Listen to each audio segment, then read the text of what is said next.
Alright, welcome everybody. I'm RX Oliver, and these are my friends, and tonight we are playing Deep Space RPG. This scenario is called The Third Moon. The scenario and the game are written by the very talented Mr. John Hicks, who is with us tonight to run the game. So I'll quickly introduce everybody before they introduce themselves again. I have the superstars, John, Max and Chris, me, your boy RX Oliver, and I'm just about to hand it over to him, the one and only Mr. Jonathan Hicks. John, thank you so much for doing this, mate. No, and thank you very much for bringing me back on the show. I really appreciate it. Can't wait. So, do you want to do any preambles, or shall I just dive straight in? You could do a short introduction of Deep Space, what it is, Yep. the mechanics, if you like, mate. It'll be the first time Deep Space Deep on the Space. channel. Yeah, no, it's all Deep Space is really simple. It's only 4 pages long, the actual rule book, and in the rule book you'll get character creation, combat, starships, star systems, creatures, and adventure hooks, and basically everything you need to run a science fiction game. It's only £1, so on drive through RPG, so you can't go wrong, really. Basically, the system's simple. All you need is a single D12. You've got a whole bunch of skills with different scores in. You roll a D12. You add the skill score to the D12, and your target number is 13. And the target number changes depending on how difficult the action is. So, and that's it. That's the entire system. It's about as simple as you can get. Basically, it's set about 100 years from now, and we've gone into space.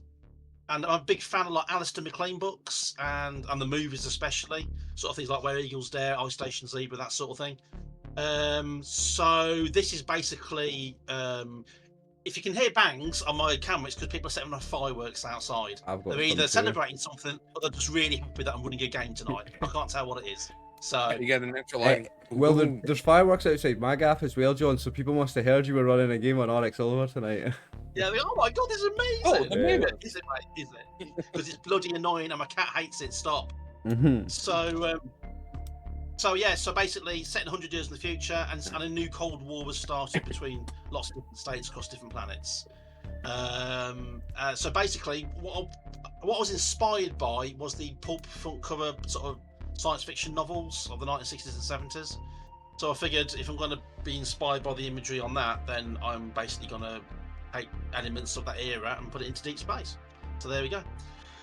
So basically, tonight's game, you are playing the crew of the Hermes. So the Hermes is a capital states research vessel, and she's been on a 3-year tour, basically going around the very edge of explored space, trying to find new places where the capital states can expand their territory and basically claim new worlds and new star systems.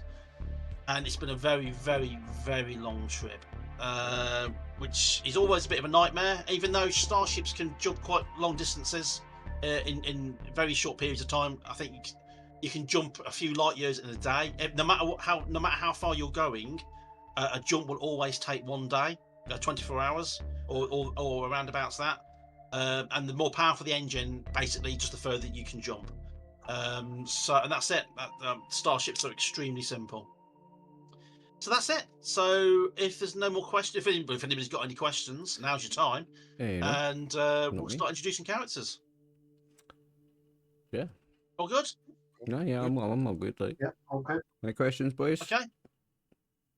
Yeah. Oh, then we'll start with you then, Derek.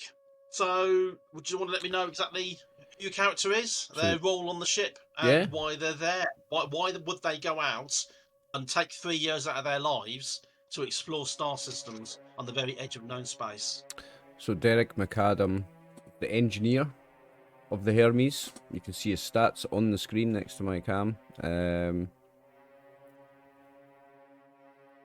Just realised I've not lined them up that well. I've done Chris's under him and everyone else is... Oh no, because Max is above him. Do you know what I need to do? Switch these out. Give me 1 second, guys. Oh no. Just going to one of your editing moments. Nah, if I could do it super quick. Look, it's done. So, Derek McAdam is the engineer of the ship, and he is out to earn some money. I mean, Earth's great and all, but Derek doesn't have a family, he doesn't have any kids. He can do bigger, better things, and that's where the money is. It's space exploration. There's big contracts, so he just jumped on board to try and make some good coin. Yep. That's a good reason to be out there. deep space explorers do get paid extremely well. Pharaoh, who are you? Why are you there?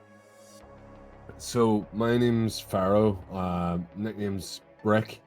So I'm pretty much like a soldier for hire. That's what I did before I got into space exploration, and much like the other guys, I got told that this pays really well.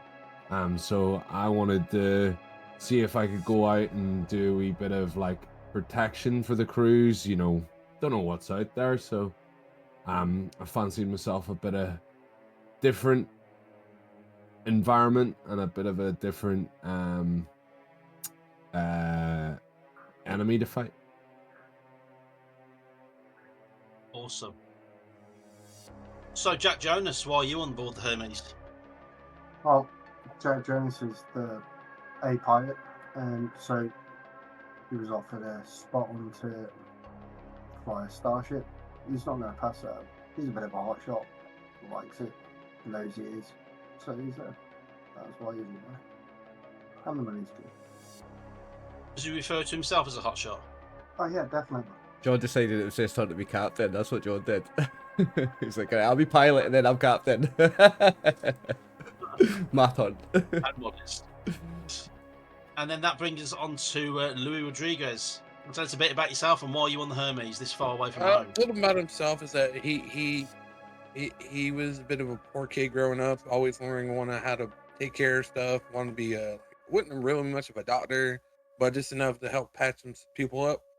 The reason why he's out, he doesn't really tell much about it. It's really kind of secret, but there's been rumors about him maybe hiding out from somebody. And whenever they talk about him, he's always like, no, everything's good. And one of the rumors that he's ran out is that he got a girl pregnant, and it was one of the girls he shouldn't be missed with. It was a higher officer than him. And he kind of had to dip out where he got in trouble. So he's like, you couldn't find him. So he's like, I just jumped ship. He's like, see? So that's one of the rumors about him. But are the rumors true? That's the question. Oh, he doesn't know. He just like 5-6 different rumors. He all he could claim is I was drunk. That's all he says. He's like, I was drunk. That's all it is. And he remember waking up here. He's like, how the fuck did I get on here? I'm like, I don't know. I was like, I signed up and gone. Very nice. And that makes up the crew of the Hermes. Now, the Hermes is a deep space exploration vessel, but it's not equipped for proper surveys. And basically, it's just a small transport ship that's being packed full of sensor and recording equipment. Basically, your job is to go where the probes have been. The probes go out, they send back little bits of information, that's all great. But it's the Hermes' job to follow up those probes in areas where the readings were really, really good. So high mineral content, high radioactive content, maybe some exotic materials, sort of gases, that kind of thing. Even signs of life, because there's lots of planets that have been colonized all over known space. And with the theory of mirrored evolution, a lot of these places are very similar to Earth. So all people really need is maybe a few vaccinations and maybe some gland surgery, and they can walk quite nicely across the surface of a new world. And that's the big hit. You find a planet with a decent gravity, anything between 90% to 110% of Earth normal, with a decent atmosphere that would require very little surgery or support for people to walk on the surface. That will set you up for your life. That will give you generational wealth for your family for decades, for hundreds of years, because you get shares for what you find. And could you imagine getting shares in an entire world? So that's the goal, really. That's the goal of every single explorer. Yeah, that's the dream, isn't it? Yeah, our own world. I mean, a lot of the time people get screwed because these are large. It's the states that you're dealing with. So yeah, you'll get paid. You'll get paid really, really well.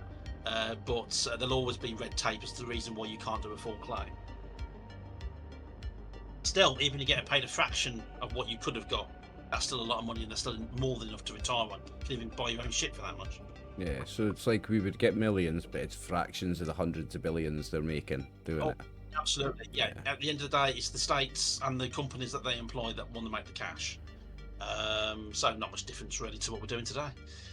It's only 100 years from now. It's got to be fairly realistic, eh? I was about to say, need to be able to still. You need to still be able to relate. Yeah. in fact, my next supplement's going to be all about stock exchange. No, it's not. No, it's not. So yeah.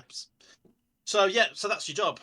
3 years out on the front, yeah, you've probably all made enough money probably to last you the rest of your life. If you go back home now, you could retire, and you could retire quite comfortably. So you get a nice little house in one of the reservation centres on Earth, and maybe go out to one of the other worlds. You'll have a choice of worlds to settle on. So you made enough, more than enough money to retire for the rest of your life, which is pretty good. You give up a few years of your life, and that's it. You're made for the rest of it. That's really good. But this tour hasn't been fantastic. You've picked up some really nice places. There's some fantastic asteroids, maybe the odd moon, one planet which looked promising at first, but then it turned out it was still forming itself. So the surface was extremely violent. Even though you could probably drop a few ships down there to set up a couple of mining camps, there's no way it could be colonized. But it's not been fantastic, but like I say, it's been good enough for you to retire. And now you've come to the end of your tour. You're on your last 3 days. You're in the star system called Heliopolis. Your ship's called the Hermes. For some strange reason, the guy that's tasked you this mission is sending you out there, and every time you find a place, he's naming it after something Greek. So he's having a great time. All you need to do is turn up, drop a warning buoy or plant a flag, and then fly off again. That's it. But your ship basically automatically gathers data. It will scan planet surfaces. It will pick up details of what's below the line as far as minerals and everything's concerned.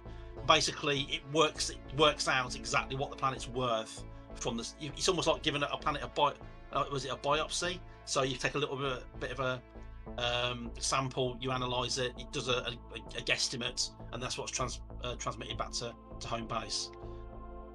So that's basically been your job. So for 3 years you've been flying between worlds, making sure the ship's still running, eating processed food and washing in recycled water. Every now and then, every 2 or 3 months, you might nip off to a newly established free port or a station where you can actually speak to other people and maybe get restocked, get fresh water on board, all that sort of stuff. But other than that, yeah, it's not exciting at all. With 3 days to go, you're in the Heliopolis system, and you've done a scan. And it's been mediocre. You've picked up a gorgeous gas giant with rings, and the rings are full of iridium. Absolutely fantastic. That's a really good find. But that's it now. 3 days to go. It seems like the most exciting thing happened in the last couple of days, and now it's time to go home. It take you about, after restart jumping, it probably take you about a month to get back into civilization. So, and by the time you get back, and then a month after that, you'll get your payout. But sort of a best guess based on the information that you've sent back. So basically, it's time to go home, guys. So, how do you want to celebrate? I guess we would keep some champagne for this occasion, for the end of the tour. We would keep some champagne on the ship, surely, wouldn't we, boys? Champagne and cigars. Derek, I'll just let you know, I do have my special sauce, I call it, and I'll let you have some. Is that in his medical bay, he actually took some of the old tech they had and made it like, I wouldn't say a moonshine, but something where he distill alcohol, and he has his little notebook full of drinks. Because his drink is have like a bungalow in some like tropical island planet or something, so he could just live off the rest of that and sell all his like different sauces. In that case, what's your science skill level? Science skill level is a 9. 9. So can you do me a favour then? Can you roll a d12 and add 9 to that, please? And your target number is 13. Right.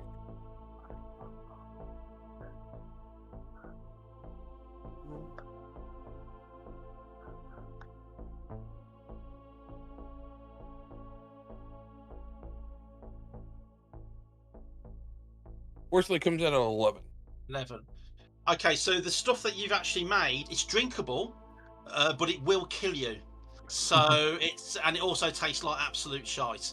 But a couple of shots with maybe a pint of orange juice to go with it. So and yeah, it is drinkable, but don't drink too much because eyesight is important. And it will get Yeah, the jump it's like protected. it's not his best stuff, but it's like that's why he has no. I'm It's like, oh, no Bill, thanks, times Luis, no one. thanks. I'm gonna pass on the moonshine on your Adderall Percocet cocktail, mate. I'll just stick with the champagne, thanks.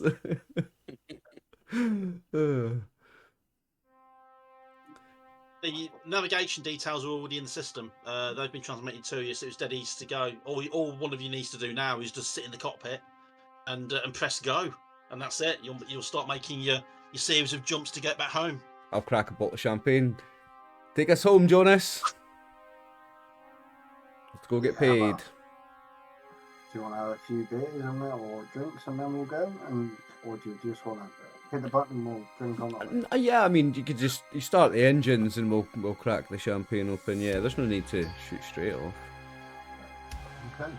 I mean, it takes a whole day anyway. Even the jump takes a whole day, doesn't it, John? Mhm. So 24 hours, yeah. yeah, so you can start up the jump drive and we can have yeah. Okay. So start the engines and get everything prepped and ready to go. Singularity drive spools up. It starts to bleed energy into the converter, ready to go. And there's like a 2-minute countdown just for a general jump. You can do emergency jumps, but there's no point. So, and then the comm unit starts bleeping. So press the button. There's a face appears on the screen. It shimmers slightly, and then slowly it turns into a picture of your mission controller, your handler, the guy that sends you out into different places to search for different things. And his name's Clarkness. And Clarkness is got quite a narrow sort of face. Got a very long moustache, but with no beard. Little soul patch, but that's about it. And big thick glasses. You can see data scrolling down the glasses as he's sort of looking at the screen. It sort of pops up, and he sort of sees you and goes, "Oh, hi! Oh, thank God! I thought you might have already jumped. You're still in the Heliopolis system, yeah? We are. We were just about to go. Oh, great! Switch off your engines. I know that you were looking forward to coming home, and you're looking forward to coming back, and that's still a thing. That's still going to happen. But there's just one more thing that we need you to do, and we feel that if this goes correctly, this could be a huge payout for you guys. Probably as good as finding a habitable planet. You interested? Okay. It means extending your contract by a couple of weeks, but So I'll just turn around to the guys that are with us and just see if they're agreeable. How much more money are we talking? Ask him, Jonas, as he sips his champagne, lights a cigar. I'm already well, getting paid. if the readings are what we think they are from basically we've got some spectrographs that will come back, and well, all I can say is that and hello retirement with a bigger house and a bigger car and maybe even your own ship and your kids being taken care of and their kids being taken care of and their kids being taken care of. You know where I'm going with this? So the mention of his own ship, he's just going to turn around to the guys and say, "I think we're going then, yeah." Imagine our own ship, boys. Imagine our own ship, because I guess we work for a company, and this is the company ship, right? Yeah, the ship is on loan. Yeah. Imagine the money if we had our own ship, boys, out and we don't have no one to. We're not contracted to anyone, and then we find that dream planet, and it's all ours. Yeah. Imagine we had our own ship, boys. I forgot to mention that the company that you contracted out to is called Crete Industries. So, and their entire logo is all sort of Greek mythology sort of thing. That's the reason why the ship's called Hermes. Crete And as in the they're island. subcontracted to States. Sorry? Crete as in the island. It's in the island, yeah. And they're subcontracted to the capital states to basically go on survey missions for them. Yeah, Lewis walks in and he's just sitting there. He has like like Hawaiian shirt, shorts, and stuff, like a big straw hat, and he's like, "What the hell?" Like, no. It's 3 days. No. I have enough money. I'm fine. No. Nah, listen, Rodriguez, it's good money, man. Imagine our own ship, though. Forget the pay. Imagine having our own ship. Imagine that. Dude, I'm not. I've done enough 3 years for that one as this. Yeah, it's like I got this little island. I'll be fine. That kid of yours will be at least 3 now, so at least you'll be able to go back to with a bit of cash. Yeah, it's a couple more weeks. Couple more weeks, Rodriguez. Come on, man. Think about all the extra money. Your wife will be loving it. You know she's a high Well, I'm not maintenance married. I have woman. no kids. You have no proof on any of that. You know, he looks over and it's like, he looks over his notebook and he's like, Well, at the moment, crew's voting 2-1. So you're down to Pharaoh. I'm What do you looking say, at Brick? looking at Come the on. big guy. What's up, Brick? You want to make a big paper? I'm not a decision man. As long as I get to go and break some shit, I don't give a fuck. We're going But in break. that case, it might be right up your street because you see, you're not the only ship who's found out about this place. In fact, there's from the conglomerates, they've got a whole fleet of ships which they feel as though they can send out to this place and make this claim. So the information, well, you tell me if you want to go first, and then I'll fill you in with the details. But I'm not joking, Brick. If you want to start punching people's faces in, now's your chance. Okay. Yeah, 3 years of standing still on this stupid ship. Yeah, let's go. Right, send us the coordinates. We're going. So what was that? Punch it in, Yeah, Captain. you said your ship was a stupid ship. I don't give a fuck. Sorry, carry on. What? We're going. Send us the he's talking to the coordinates. guy in the cubicle next to him. It's like, fuck you. No, it's That's right now. brilliant. Oh, yeah. Okay, Fire so it let me up, give you Captain. some details. Basically, the star system has been designated November Charlie Papa 27 and NCP 27. And basically, well, it's a star system with a brown dwarf star, which is on the verge of death. I mean, this thing has compacted straight down. It's still got a few million years in it left, but it's hardly giving off any light. And what they've found is a rogue planet in that system, according to the long-range scans, and it's got 2 moons around it. And those 2 moons are actually infused with helium-6, which, as you know, is one of the most expensive and rare elements in the entire galaxy. This place, these moons are absolutely filled with it. So that's almost as good as finding an atmospheric planet, right? So you guys get out there within 24 hours, and we need basically a marker buoy dropped. We need a full survey and get the data back to us so that we can prove that we were there first. And then that's it then. There we go. That's it then. Everybody's making money. Easy money, good? Rodriguez. Easy money. Come on. All right, couple of weeks. Let's go. There is a risk. Conglomerates have sent their own ship out. Like I say, there's a whole fleet of ships ready to go, but the conglomerate has already sent a vessel. Don't know if it's actually starting on its way yet, which is why we get in touch with you guys, because you're the nearest guys there, and hopefully you can get there before they do. And if you do, you drop your marker buoy, you make the claim, and then they've got no leg to stand on. The last thing we want is an international incident. The last thing we want is the conglomerate getting hold of that stuff. Got it. Break their legs so that they've got no legs to stand on. That's Brilliant. the one, Brick. Yes, Brick, that's it. You must be getting bored of just lifting weights and moving crates back and forward. Punching walls. Punching balls, aye. Yeah, and he like, Yeah, let's do it. Okay. Well, I'm transmitting the coordinates to you now. It should be a straight upload into your nav computer, so just get going as soon as you're ready. So as soon as it's in, I'll get started and hit the button for the jump. Awesome. Good luck, guys. Yeah. Yep. Yeah, and you stupid fucking ship. He switches off the car. I'm guessing that his other buddy, where his like the other ship has left, is like, oh, you trying to fuck me over? Okay, then you're off. I love this guy. What was his name? Clarkness. Clarkness. Yeah. I like Clarkness. He's cool. Fuck your ship. Theodore Clarkness. So. My little notes as I'm going. So, Yeah, I always do. you put the coordinates in. Yeah, it all fits in. Everything seems absolutely fine. 24-hour jump. The singularity engine cycles up, and when you go into jump space, what they call it, the slip. When you go into jump space, you get this strange, when you stand up too quickly, and you get that kind of slight rush, and it's like, oh wow, you get that very, very briefly, but then that's it. Then next thing you know, you're basically in an alternate dimension, and you're blasting through space faster than the speed of light. If you looked at the ship from the outside, it looked like it had just blurred out of focus slightly and then just vanished into thin air. That's basically how the slip drive works. It takes you out of this dimension. Okay.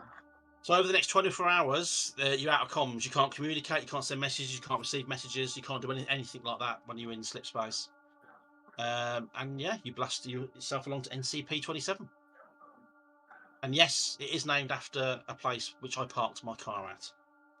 So inspiration comes from everywhere. I thought it was quite familiar, the NCP. NCP's the car parks, aye, the yellow sign. So hey, Oliver. Yeah.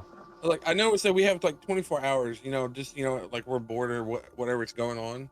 He actually, calls Derek into his, I guess, med bay or whatever he wants to call it, his office or whatever.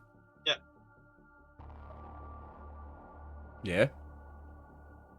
So you see him, he's working at a container, he just messed with it. It's like, this is like the shit that he has. And he's like, hey, I got a question for you. It's like, I guess you want to say, if we want to make this money like an insurance policy, is like, if you can rig something just to go boom, because it's a very volatile stuff that he has right here. It doesn't work as well he wants, but maybe he could help us out if we need it. What are you talking about? Making a bomb? We don't blow No, anything he called up. it an insurance policy. It's an insurance policy. Okay, Rodriguez. I'll put that down to English being your second language and just let that one go. Like whatever you say, Rodriguez. Yeah, okay.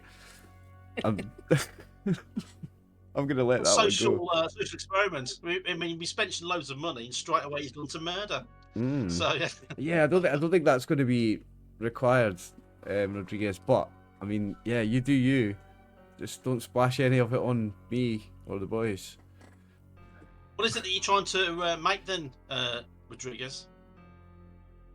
Well, I don't know. His mind is like, well, they want the money, right there. It's just one of those because we're dealing with, like, I guess this bigger army or Confederate planners or something like that. It's just like, That's for his business mind, to it's just like, come hey, with it. well, if they want the money, this is an insurance policy. That's what his mind is. It's like he's seen like old, very old movies or something like that. It's like, I mean, it's like you can't really drink it. It might be able to blow it up. I mean, he's going to either drink it to death or just get rid of it. So it's Trying to create an explosive. Yes. Okay, then. So you want to make an explosive out of it, yeah? Well, that's why he was asking the engineer to see if he could help him out. So he it's like, what would be the best way Yeah. of doing that? I'm gonna absolutely tell him the wrong way to do it. That's what I'm gonna do, John. I'm gonna be like, yeah, you do this, and if you just soak it in this, and I'm gonna tell him to soak it in something that's gonna make it completely unlightable. This mad guy's making bombs. I don't think you need to be making bombs. We've just got to get out there first, circle round it. If there's any problems, if this other conglomerate ship gets too close, Brick will shoot it down. We're not going to need any explosives. Do we have guns on the ship? I know it's a deep space exploration ship. Does it have guns on it? It does, yes. You've got a beam cannon on it. You might need to shoot asteroids and stuff like at short notice, wouldn't you? If you're exploring in space. Yeah, I mean, you can certainly use it for that. Yeah. Most vessels are fitted with passive shields, so all the smaller debris would be bounced away anyway. But Right, it's always yeah. But we do have a gun on the ship. Yeah. So we've got a beam cannon, and then you've got standard shields and full shields. So Yeah.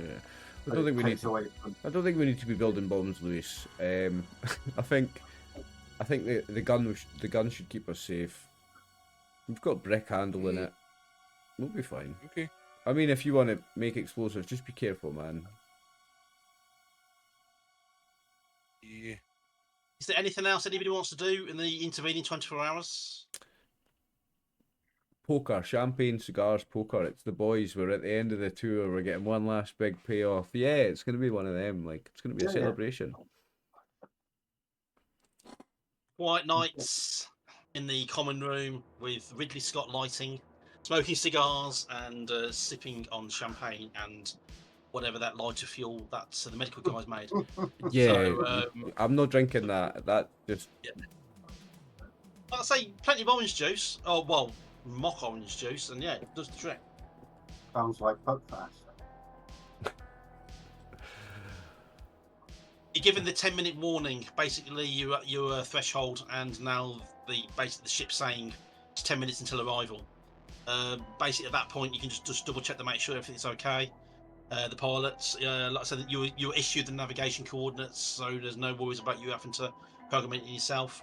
Yeah. And then with 2 or 3 minutes to go, it basically just gives the drop warning, and then it gives us a short countdown of 10 seconds.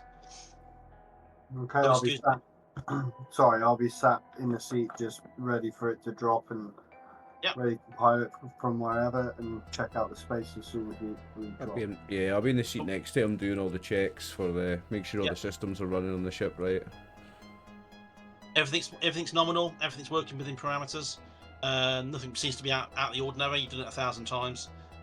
On the outside of the cockpit, every now and then you'll have like a streaky, it's like oil on water, will appear out the ether and sort of streak past the ship. It's just the only thing that shows that you're actually moving or that you're actually in space of any kind.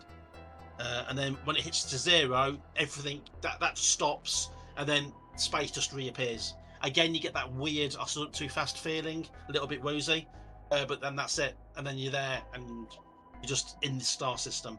And the star system itself, it's a little bit miserable. And when I say it's shitty, I mean it, because basically you've got this brown dwarf star at the center of it all, and that's the kind of light that it's giving off. This kind of infused, sort of really horribly sickly beige, and it's infusing everything with a really sort of a miserable brownish hue.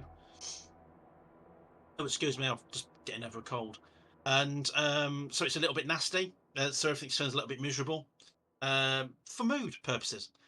And basically the location of this planetoid is just about 6 or 7 million miles off to your port. I remember it was a planetoid with 2 moons, and and there it is.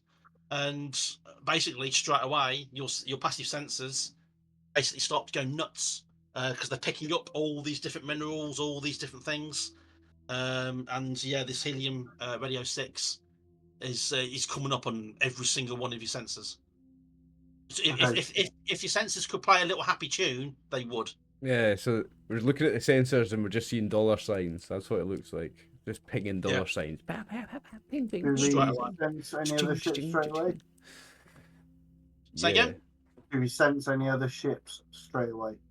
No, and this is the annoying thing about Helium Radio 6 is the fact that it's in its purest form, it sort of gives off a heavy dose of radiation. It's not lethal to you unless you're standing right in front of it for 12 hours. But what it does do is sort of it acts like a natural jamming signal. So your sensors and your communications are heavily reduced. So yeah, your sensors are going nuts that they've detected it and they're really happy about it. But the only way you can actually know that the planet's there is by Mark 1 eyeball or using your sort of onboard telescope.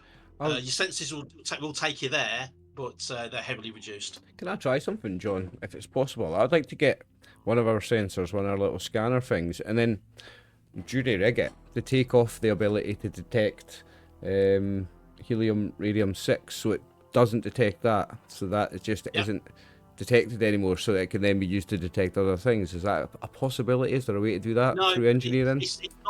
It's not the readout of the helium. It's the actual effects of it. It's the radiation. So it's that just it puts blocking out, the thing altogether. It wouldn't matter. That's what's interfering with all sensors. Okay. I mean, you can set your sensors up so to basically ignore that signal. That's dead easy. You just press a few switches and click a few boxes and apply all, and that's pretty much it. But it's the actual radiation that the compound is giving out, which is interfering with communications. Yeah, I thought that might be the case. Worth an ask. The important thing then is to get to the 2 moons and put down the marker so that we can then start to fly around and take some whip around it and drop a marker. Yeah.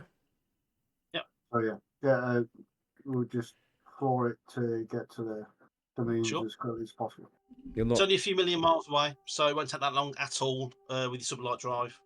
And then after a little while, the planetoid and the 3 moons appears and starts to fill up your view screen. All right then, guys. Looks like we're getting close. Just keep your eyes peeled for any of the ships. As soon as we see something, let's make them go away. Yeah, I'll be sitting on the screens where I've got like the ship's cameras, because that's the only way I'm going to really see anything outside the ship. The ship will have some cameras on it, I would imagine. Oh yeah. So I'm just going to be sitting scanning then on a little multi-monitor display, I suppose. No problem at all. Yeah, you run scans. Like I say, your ability is heavily reduced because obviously this compound is basically obscuring a lot of things. But you're picking up lots of other minerals down there as well, all your normal stuff, and there's coal and all sorts of bits and bobs. But there's like uridium, there's loads of different kinds of radioactives. It honestly looks like that these two moons are actually focal point of all these, even the actual planetoid they're around is showing signals, showing signs of these. So either this brown dwarf has started to collapse and die, and has infused these planetoids with whatever the sun was casting out, or they've always had it. But yeah, this large planetoid and the 3 moons that are surrounding it. Okay. Three moons that are surrounding it. There's 3 moons. 3 Yeah, moons. you can physically see them now. There's 3 moons. There's 2 moons which are giving off all this radiation, all these readings. But then there's just moon just sat there. Oh, okay. Nothing coming from Do the we third get one. any readings from that one? Nothing at all. Nothing curious. at all. No. Is that because of the radiation, or is that just nothing whatsoever? No, if it was putting out the same, I mean, you're close enough now for the interference. Not that it's stopping you from. Well, sorry, get my words wrong. The interference is reducing your capability, but not stopping it altogether. But you're close enough now that that 3rd moon should be giving off readings, but it's not giving off any readings Okay. whatsoever. And does it look different from the visual? Or does it just look like two Moons other, look two other moons? sort of Phobos, it's sort of the moons of Mars, whereas they're just really big asteroids in a vaguely spherical shape. Whereas this other moon, which is set a little bit further out on the other side of the planet, is perfectly spherical. Perfectly spherical. Okay. And is it illuminated like white, like our moon is when we see it, or No. No. In fact, out of all these 3 planetoids are at least a little bit illuminated from the brown dwarf star, but this moon isn't. It looks like it's almost as if it's absorbing the light. Okay. Interesting. And would our sensors pick up if there's any other ships in the vicinity? Now that you're closer, yeah, are you scanning? I don't think I should scan. I've showed you how to work the scanners before, surely. You've been pretty bored up here. We must have showed you how to work the scanners, Brick. Never? You don't remember? I don't know. I just think I'd smash buttons and hope for the best. But here, do you know what? Let's fucking do it. Let's say I'm gonna, for some reason, decide to scan something. Okay then. You've got to learn it one of these days, mate. Been up here 3 years. In that case, then, make a D12 roll and add your science skill to it. It should not have been you rolling this. Is that one? Yeah, I should maybe roll Do it. this. Oh, did I do that wrong? Space after roll. Okay.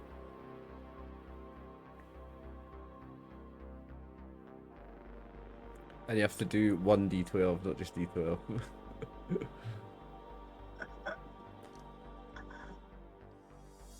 That's why I was checking earlier before we started, so I knew I remembered what I was doing.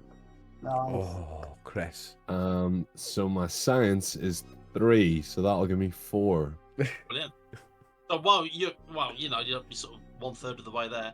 So yeah, you basically do the scan.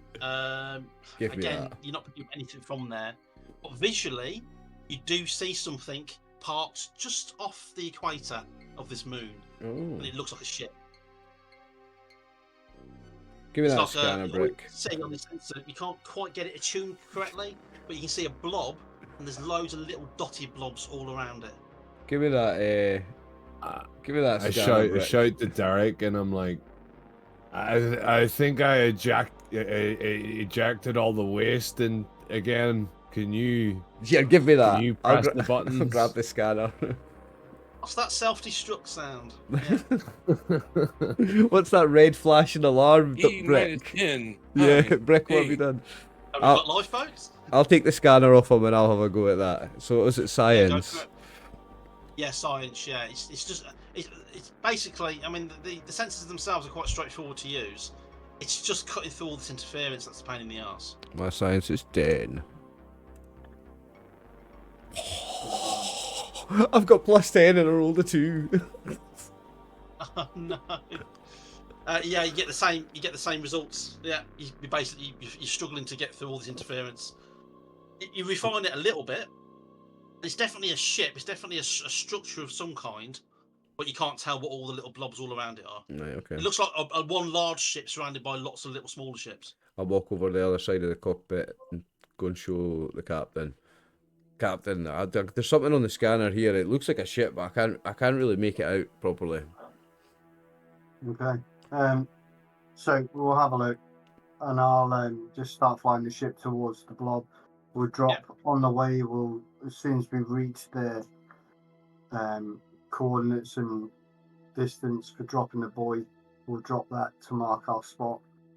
And then carry on towards the ship, or what we think is the ship. Yep. You're not picking up any other marker buoys around this area. Good.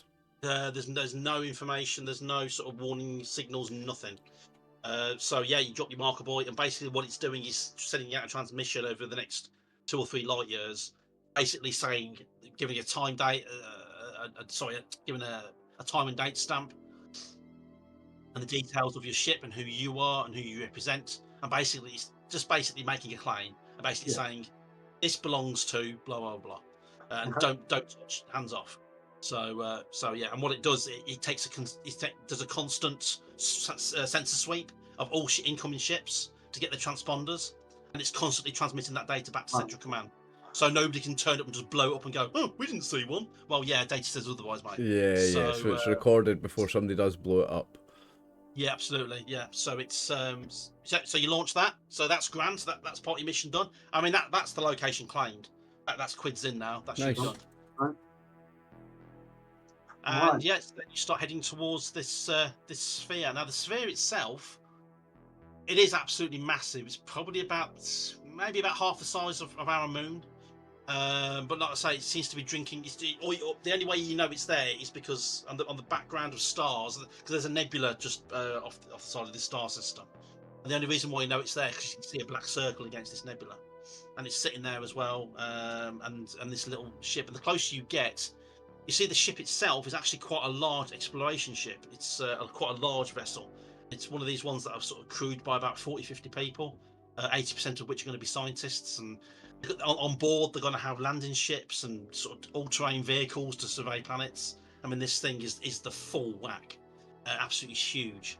At this distance, you can't see any markings down the side of it. But what you do see is that its engine section looks like it's been completely torn apart, as in blown to bits from the inside. The hull itself looks like it's just been ripped to pieces.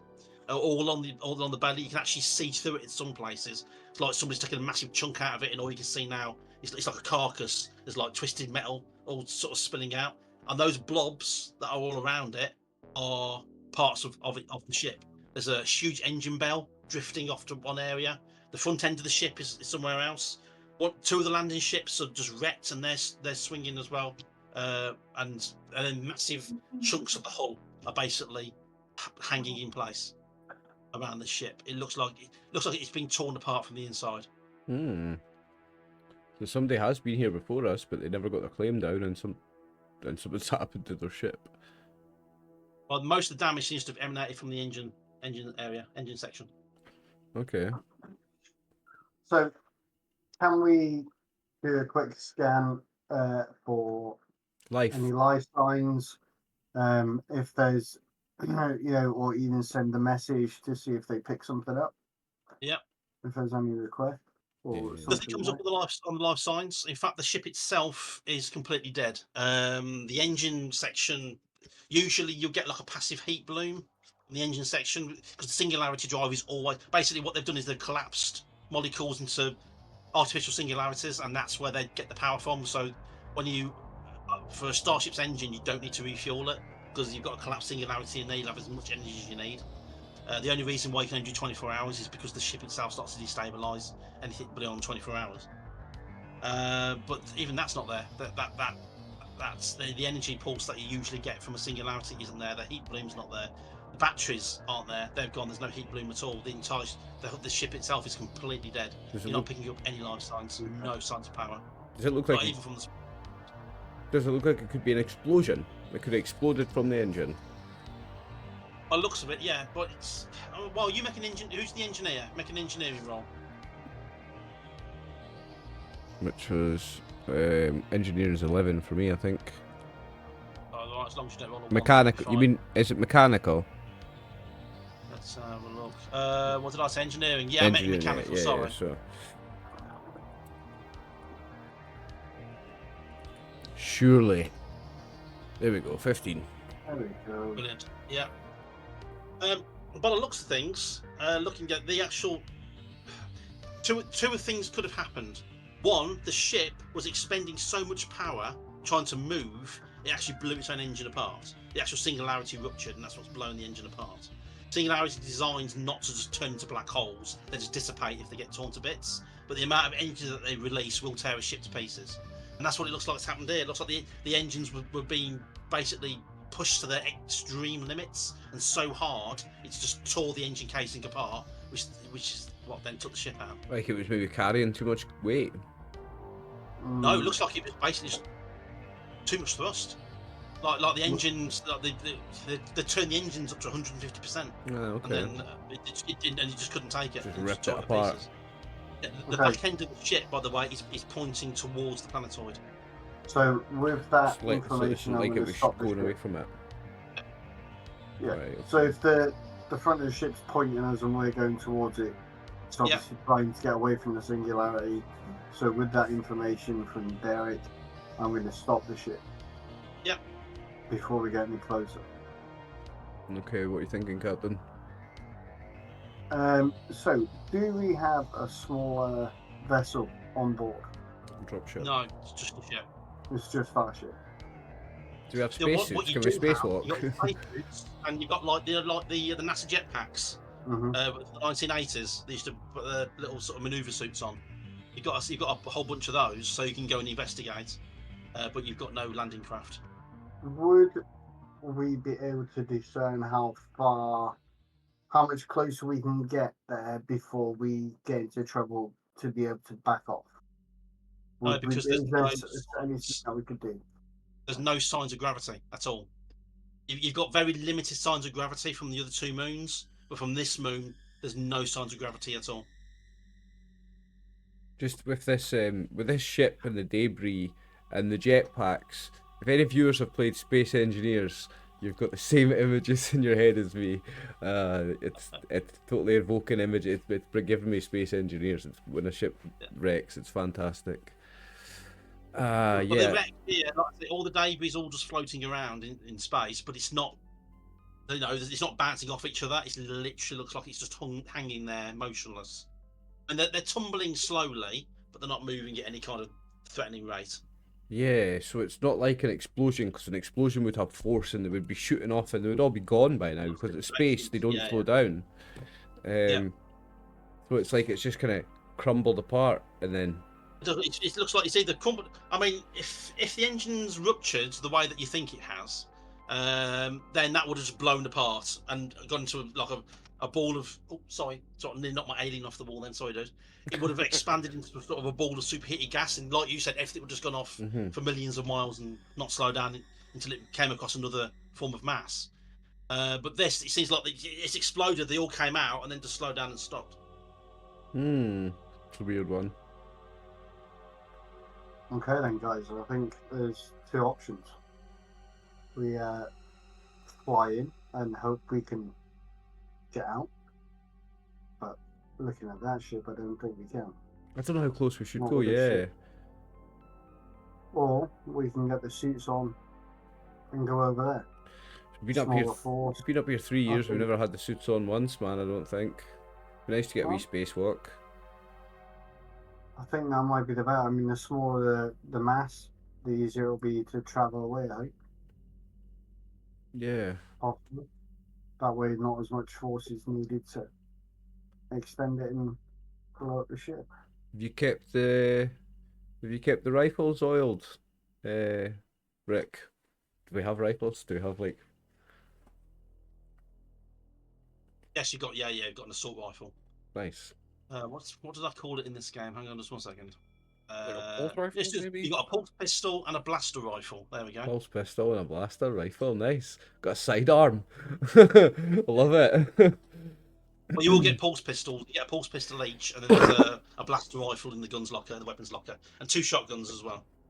Oh, so we've got 3. So we've got 2 And shotguns, style. a rifle, and then a pistol each. And a pistol, yeah. Okay. Think Okay. we should get the suits on, boys. Go for a wee spacewalk. Go and check this out. Yeah. So I are we think just at least floating all the way over there? And I mean, we're gonna go certain close to it. I mean, would they have like an umbilical cord that can connect from that ship to go to the other ship? They can link on as like a little ropeway. Yeah, your ship has. Yeah, it's got like a like you said, it's an umbilical. It goes lay, out lay 20 down an feet. anchor. Yeah. If it's only 20 feet, we're not wanting to We take don't the want to ship go in that close. Yeah. because Yeah, I you don't better think we're watch. going to get the ship. So we're not going to get the ship out if we go that close to the ship. Well, yeah, that's what I was wondering if they had like just a rope one, because it's like you have a big spool of rope that can go out that far, and when somebody's floating, they have the line, they can just zip it over, click on something, and then you just float right back instead of just being in the middle of space with nothing to hold on. You do have a lifeline, basically, which is what you hook yourself to, the ship. Putting those together, you probably get about 200 meters out of it. So I could maybe rig them up to connect, and then 200 meters isn't enough though. We don't want to go within 200 meters of this thing. We don't want to be, I thought they don't may want as to well be just anywhere fly like that in close to with it. the ship. Yeah, we might as well take the ship in if we're doing that. Don't think we want to go that close to it. I think we have to spacewalk for a bit, boys. But at the moment, you're 10 kilometers out. So how close do you want to get? 2. Half that. I was thinking maybe go within 2, go down to a fifth of it. If you want to do a half, let's do a half. So 5k. 5k is a long way in a jetpack. So, yeah. Saying that, Well, you'll Okay. have 12 hours on your suit oxygen, and it's going to take you. If you get within 5k, that's probably about the speed that you can do, 5 kilometers an hour. So it'll take you about an hour to get there. So you'll have 10 hours basically on the ship. thing is, it doesn't. You don't use much fuel in the jetpack to go in a straight line. So you just go blast, switch it off, and you just keep going the same direction, right, the yeah, same yeah. speed. Yeah. It's a running out of fuel's not a problem. I think 5k is fine, John. Yeah. Can we go 5k and then I just want to test the fact that we can move the ship back the way we came. Just take it Just so 5k that and we see if know it that- comes back a bit. Yeah, exactly. And then just see if we're still in that bubble of not being caught. That's why you're the captain. Okay. You're moving up within 5k, yeah? Yeah. I need to make a piloting roll. Okay. Where are we now? Yeah, pilot starship, please. Oh, that's your 11. There it is. There we go. Beautiful. As you get closer, you feel a little bit of resistance on the thrusters. Like you've added a little bit of pressure, but the ship seems to be going a little bit faster than it should.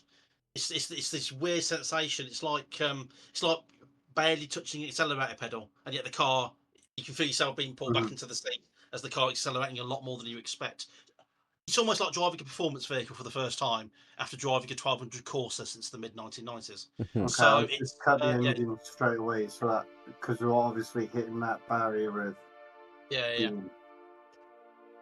Yeah, So I'll you cut sort the of slow, engine. yeah, you sort of slow it right down. Thrusters brings you to in relation to the wreck, brings you to a complete halt. Okay. I think this is as far as I want to take the ship in. I Yeah. think from here on we're on suits. So yeah. Yeah, let's suit up. Well, I have a quick question before we head out. Does it seem like the ship's getting dragged in a little bit? Because you know how like he was having problems trying to keep it from going to a certain distance. Is there still a pull with the ship? Or do we know? Or Your ship is stationary. That's not a problem at all. Yeah. So Okay. and the distance between you and the wreck remains the same. So Yeah, you appear not to be moving at all. Okay, I and was it- just curious. Yeah, okay.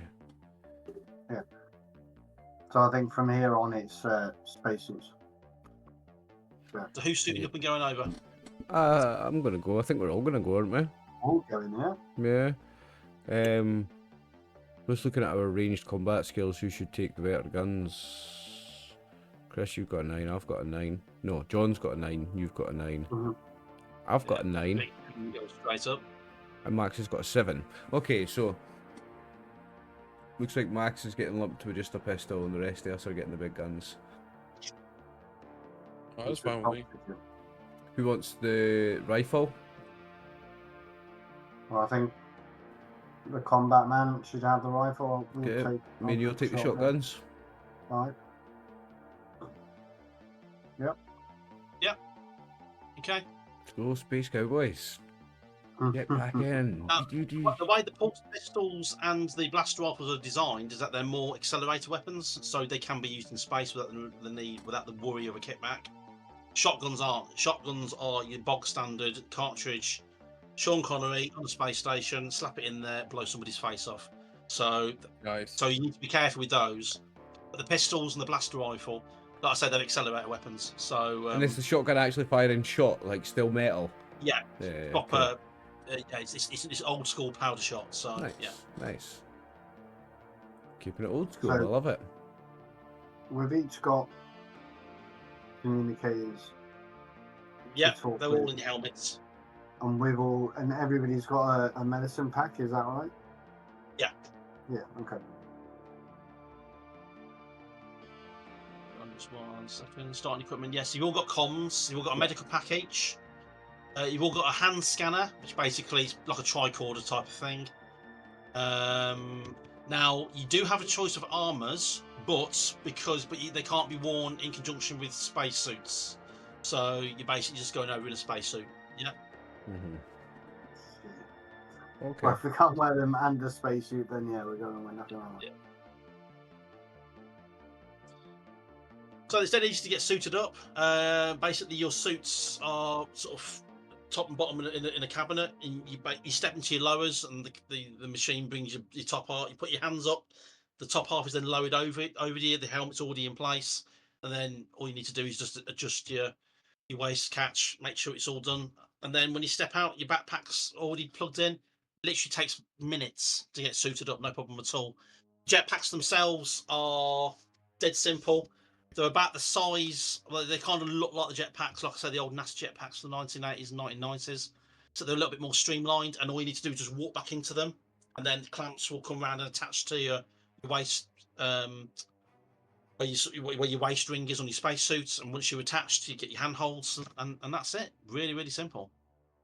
It's designed for efficiency and speed if you have to get off the ship fast. Hmm. Yeah, lock's big enough for 8 people in suits, so yeah, you can all get in there, absolutely no trouble at all. Within a minute, it's depressurized, and then it's really weird because you're used to hearing the sounds of the ship around you all the time. That kind of constant humming in the background from the Singularity engine, or the air circulation system rattling a little bit, and those strange sort of groans that you hear as the ship sort of settles and then stretches as it's flying through space.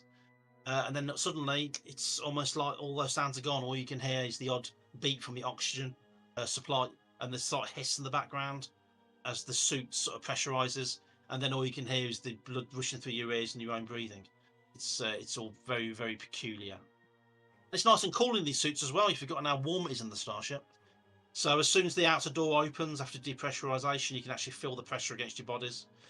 As the suits ripple, as the pressure changes. It's like I say, it's been a while since you've been in the suits. But then you've been stuck in a Starship for the past 3 years, so claustrophobia isn't a thing anymore. The outer door opens, and there in front of you is the wreck of the ship, the front of the wreck of the ship, 5 kilometres away, and all the bits and bobs scattered around it. Behind that is the large black disc of this third moon, which again is literally just there. There's no light emanating from it. It's like the actual disc itself is just completely black. And then behind that in the distance, just on the rim of that, is the brown dwarf, the sweeping yellow and red nebula. in the background. If it wasn't so dangerous and deadly, it would be quite beautiful. So who's stepping out the airlock first? Before we leave the airlock, is there any sort of like portable battery packs, generators, or something like that that we can take with us, just in case we need something over there to produce a bit of power? Yeah, there's a portable generator. It's only small. It's only used in emergencies. Basically, if for any reason there's any power issues coming from the singularity, you just start up the generator. It's not small though. Well, it is small, but it feels a lot bigger when you're in a spacesuit. You know, it's going to take up a lot of space. So it's about, I don't know, how big can it be? Probably about a meter square. size? About a meter square. It's got like a universal coil on it, so you can unplug it. It's got lots of different plugs which you can use. It's like almost like a travel plug sort of thing. So it's so yeah, you can take that with you, but somebody will have to drag that behind them and have to be responsible for that. Who's going to take that? It's not now that you're in space. But yeah, it would be quite. If there was gravity, it'd probably weigh about 25 kilos, 25, 30 kilos. There's no gravity, so it doesn't matter. If we're just going, I think we take it just in case. Rodriguez, you've got a spare hand if you've not got the big gun, if you don't mind. I guess. Thank you. So who's going out first? I'll go. You push off, and it's been a while since you've been in training. You've not used these suits since you've been on the mission. But it's like riding a bike. It takes a little bit of getting used to, and you are a little bit off a couple of times, like going left and right, sort of doing a little bit of sliding. After a little while, it's basically just two thumb controls, controlling forward thrust and attitude. And after a little while, you sort of get yourself online, and then you get yourself lined up with the ship. Who's going second? I'll go. Okay, you go off behind, exactly the same sort of thing. It's a few seconds to get used to, but no problem at all. The auto, it's almost like an autopilot. It's like an auto aim, helps you out with that. Basically, lock on to the direction that you want to go, and basically helps you get there. Yeah, there we go. Who's next? I'll go next. So what it is that that there it's kind of float right there. I'll put like a safety line on it somewhere on the little generator. Yeah. And basically, I put enough inertia that I push that, and I use that pull me, so I don't have to weigh much fuel. So just enough to. Yeah. Well, you have to be on target because pushing you out, and then being pulled out, and then what you think about free floating towards the ship? Yeah. We're going that way. Well, yeah, I understand that. He basically had a general direction. It's like goes right here. If it drifts, it's still in the same part of the ship. In that case, then go ahead, make a roll against your agility. All of us? No, just Louis Rodriguez. Which one is it? Agility is 10. Agility, yeah. Okay.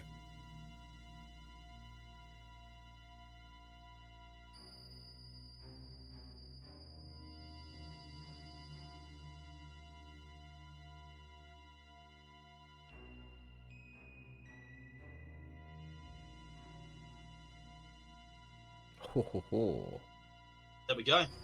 You took the box out, and you get there 6 hours before everybody else. No, you took it out, it goes drifting off, and it sort of pulls you out, and then you time it just right. You'll still have to do a little bit of adjusting with your thrusters, but yeah, you've just saved yourself a lot of fuel doing that. And Brick, you come out last. Yep, with my big gun. With your big gun, and yeah, behind you the airlock automatically closes. Basically, there's little sensors on your suits, so when you come close again, it'll automatically open for you. So somebody turns around with a beep, beep, and the doors lock, and you're absolutely fine. And yeah, you start drifting over into the hulk. So for the next hour, you are literally just drifting. It's peculiar sights. Put a radio on in my suit. Sorry? I'll put a radio on, like some music, like in my suit. Yeah. What you playing? Oh, something Guardians of the Galaxy, some 70s rock, no doubt. So, yeah, exactly, Max.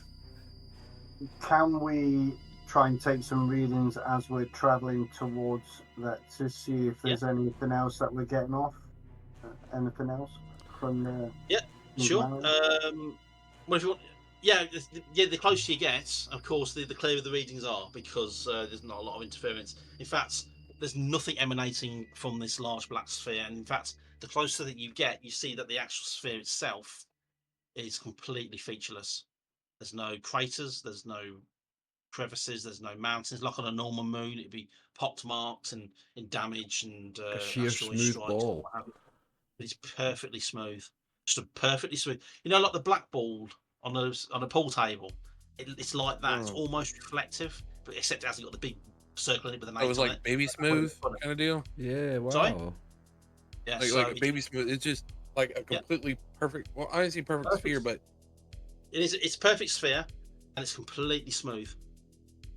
And like I say, every bit of light that seems to go onto it, it just seems to absorb. The only reason why you know it's there is because it's just a black spot against the background of the nebula.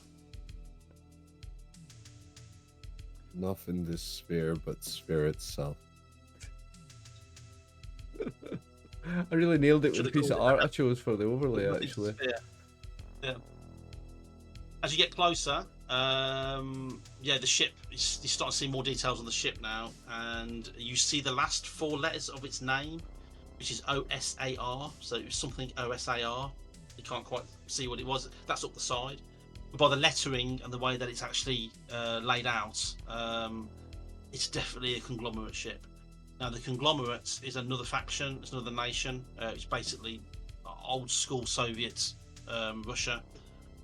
For the 1960s, but in a science fiction setting. Space commies. Yeah, basically space the comedy. red stars of the stars. Nice, nice. And I mean the ships and everything they use are top whack. I mean they are really, really, really good. But their symbolism is very old school USSR, and it's definitely a conglomerate ship. There's no evidence, there's no signals that you're picking up that say that they've dropped a marker buoy here. But there it is. And the marker buoy's not giving anything off either. You can pick up your marker buoy because it gives out a very strong signal and it's quite close. But there's no evidence that they've dropped their own marker buoy. Yeah, so if there was another one, we would see a signal for it. Yeah. For sure. Just keep moving on to the ship, I think. Yeah, ahead to the ship. Is there like a scan that we can do to check for like life signals? Now that you're closer, you should hopefully probably get a bit of a clearer signal. So if you want to make Brick, because it was your idea, if you want to make a science roll, please.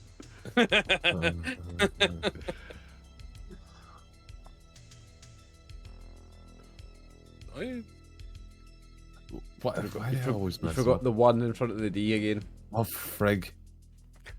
Oh. They should really make this idiot proof.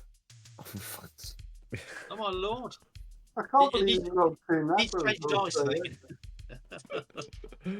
I need Yeah, chuckles you dice out. can.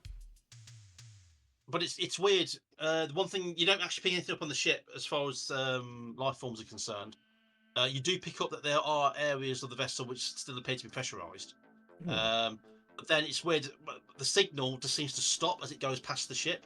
Literally where the bell engines are, where the last of the debris are. Your scan sort of goes up like a pulse, and it sort of picks stuff up. It sort of registers everything out according to your little heads-up display. It goes beyond the ship, and then it just like hits a brick wall, just stops. Like there's nothing there. Like the signal doesn't travel any further than that. So I none take of it my could be- little scanner and I throw it at Derek and say, "This thing's bloody broken." Oh no, you just threw it through space. I'm gonna better catch this thing. God, it's Well, make an gone agility roll. forever. Make an agility It's roll. no use to me Agility with those roll, fucking okay. rolls anyway. I don't fucking need it. It's like I blow stuff up. I don't look at stuff. I should probably catch this, like, Oh, Yeah, just. You managed to catch it with the ends dead on 13. You managed to catch it with the ends of your Yeah, fingers. it's like bouncing off my fingers, and I'm just Yeah, it's like the 2 little fingers. Ooh. So is there is there a hatch or is there like a hole in the ship that we can get into? Safely we There's can get plenty of into. hole along the underside of the ship. It's just been ripped apart. The whole decks have been ripped out. So basically, what you've got, they've got these massive, like the girders from old airships. Yeah. With all the holes in. You've got like loads of girders like that, which have all just been rent outwards, and all those lower decks have been ripped out. And then at the back of that, you can see that there's 2 decks with rooms there. You can still see tables and chairs drifting in the void. But then just behind them, there's doors leading to the rest of the ship. Just your normal doors. They've obviously closed because of depressurization. Because you can actually still, when that happens, the doors close. And then around the edges, they sort of spray this foam, which then hardens quickly to make sure the door stays sealed, doesn't buckle in any way. You can see that foam's in place in all 4 of those doors. But just to the left, a bit further down the hull, there is an access airlock, sort of a maintenance airlock. No sign So of we'll any head for the airlock. no bodies floating about though. Sorry? No bodies floating about. No, you don't see any bodies, no. That's an encouraging sign. Yeah. They've got to be somewhere the way. Yeah. Yeah. Right. Hey, Derek, do you think we can probably get the sensors of the ship at least working? That maybe we can see if it can detect better than what we could do with hand scanners? Possibly. Depends what's left there. I mean, parts of the ship are still pressurised. There may be some chance of salvaging some power into something. You've got that generator with you, so maybe. Yeah. We might be able to power something up.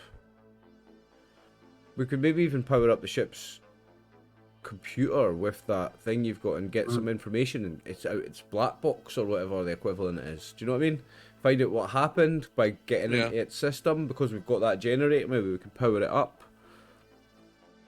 Well, my idea is get on the ship and head towards the bridge so we can get whatever. Or, see what's up anything there. like that. Yeah, we might get a clue what happened from the bridge. The bridge doesn't exist anymore. On this design of the ship, the bridge is on the lower part of the vessel, on the lower decks, and that's part of the vessel that's been ripped blown apart. So the bridge doesn't Right, exist. okay. The only other place you can get to, this is an old style vessel. You've never really been on board one before, but the only other place you can get to is probably the computer core. And actually, no, make a pilot. Could you make a mechanical roll, please? Actually, no, make a pilot starship roll. So it's like a knowledge about starships.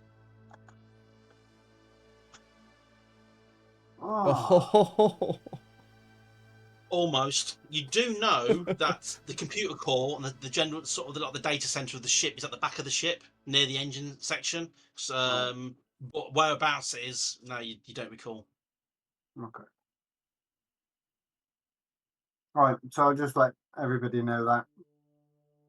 Obviously, with there being no bridge, we'll need to go to the computer core, which is further back. Yep. So we'll get to the airlock and then go from there. That's probably where we want to go anyway to get any information out of the machine anyway. Yeah, let's head there. And there's no power to the airlock, but the good news is, of course, that's also deactivated the security seals. But you can open it manually. Brick, you're the muscle. Yeah, Brick. Do you want to crack this door for us, please? Does it look like heavable? Like, would I be able to like use my hands, or would I need like a tool? The tool would help, but the actual access panel, basically, if it can't be opened electronically, you can get into the access panel. You actually pull the hand grip out, and then that folds out into a crank handle, and you can move it manually.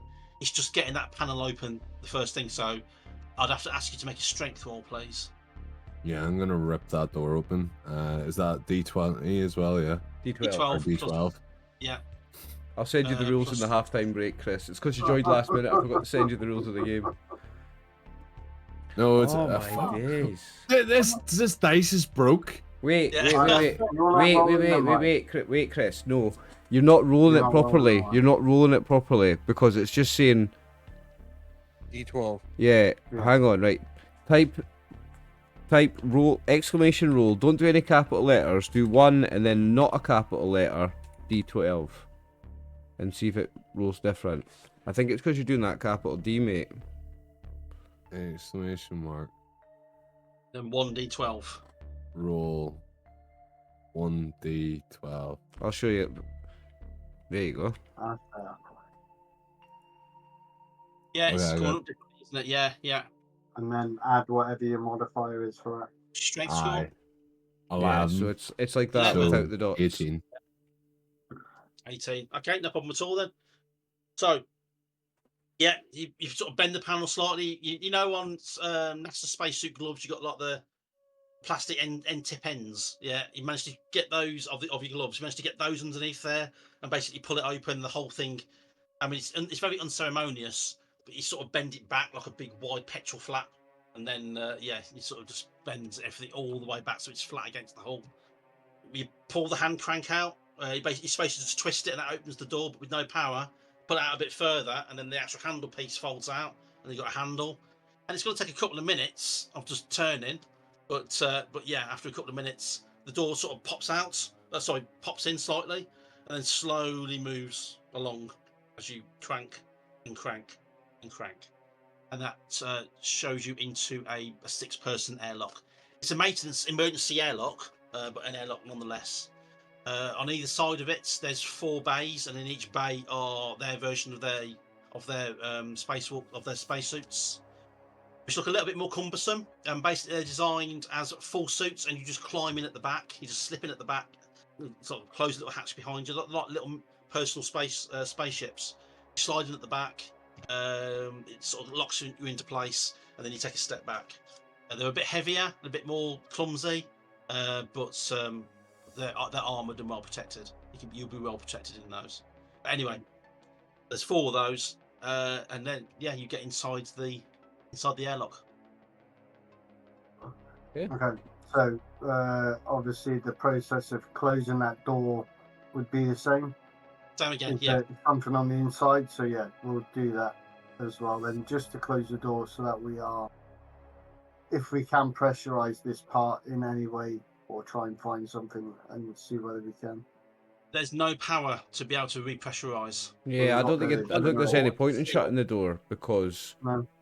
yeah, I mean there's holes blown open all over the place anyway. I don't think closing the door is going to make a difference. Okay. Well, that's no, I fine. suppose if this is the only if this is where we get in, there's only this hole here. For what we're closing it from, what's gonna I don't want to get stuck in here. It took a couple of minutes to get that open. What if we're trying to get out in a hurry and that door's closed? I think leave it open. Yeah. No, that's fine. All I was thinking was if we can pressurize some of it and then get that to chain on into the parts that we're going, it'll open the doors. And then that way, when we're going through section by section, we can pressurize the next slot so we don't have the cumbersome weight of the suits. And we're free to maybe try. I see what you're saying, but I don't know if we're going to get the suits off in here at any point. Like, Yeah. Okay.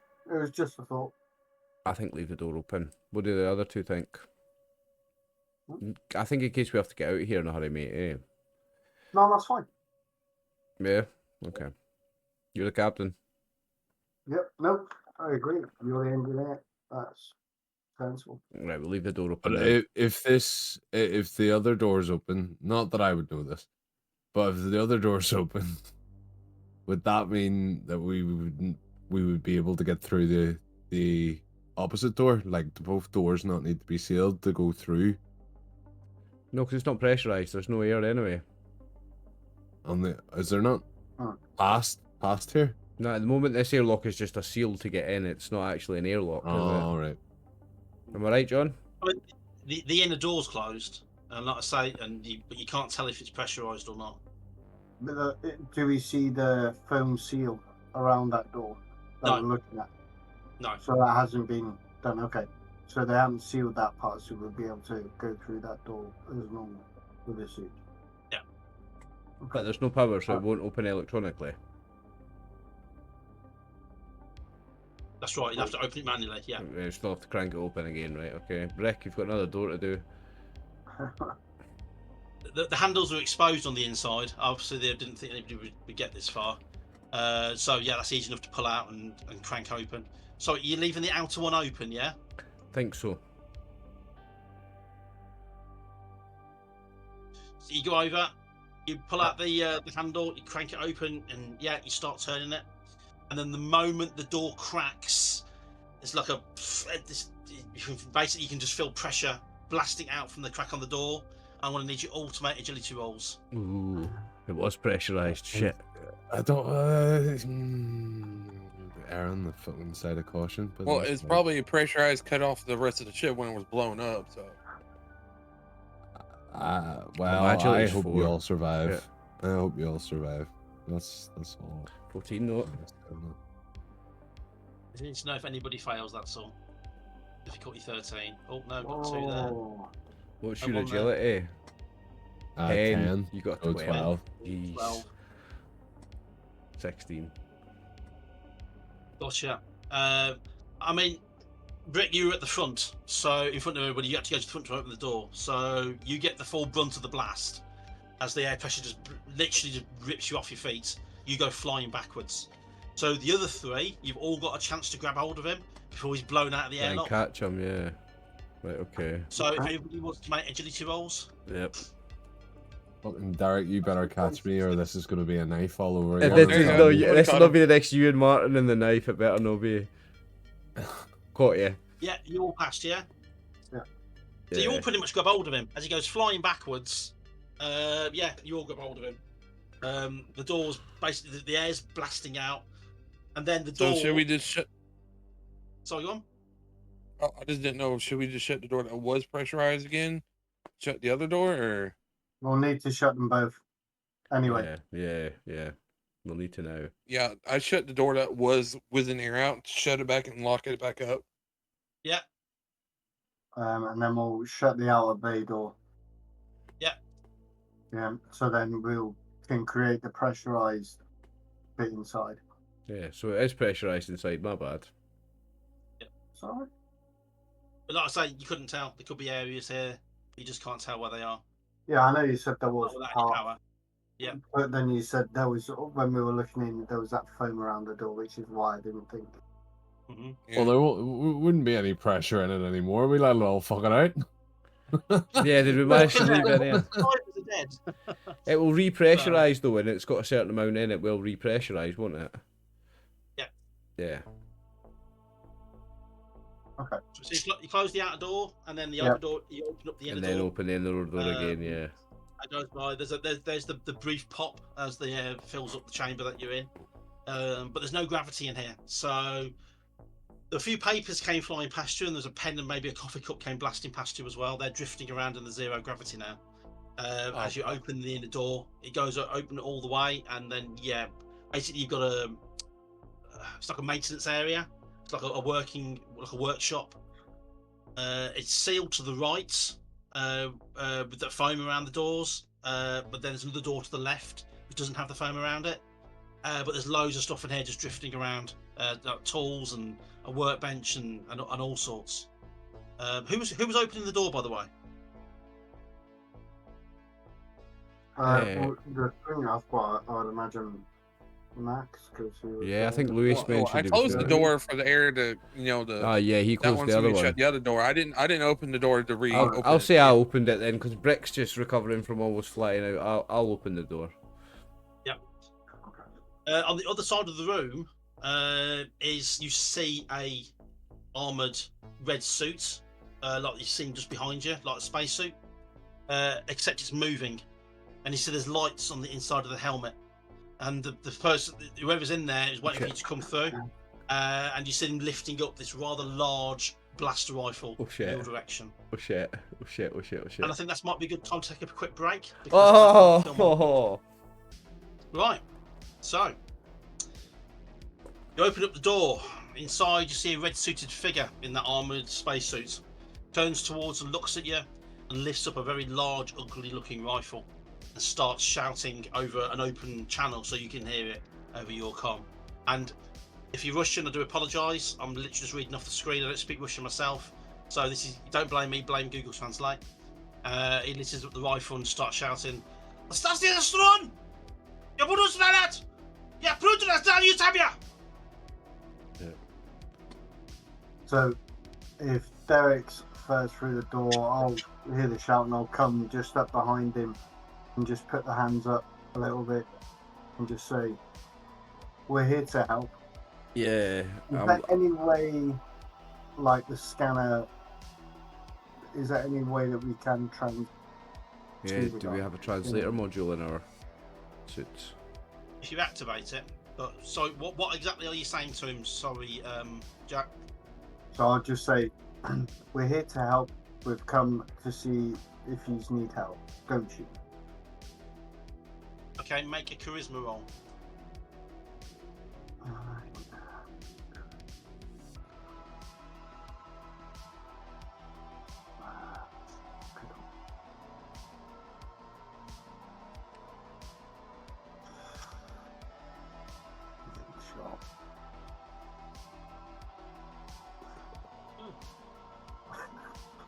Oh, There's not one of us got a good charisma, by the way. 0 Riz team. Yeah. Yeah, you say that, but then he lifts the rifle up to a shooting position and shouts, "Stood on! Stood on it!" Hearing him shout, I'm gonna place my rifle on the shoulder of the 2 guys in front and fire first. Oh. Okay, so you lift up the rifle, you aim, and you take your shot. It's short range, and you're using a blaster rifle, so your difficulty is only going to be 10. So yeah, make your roll.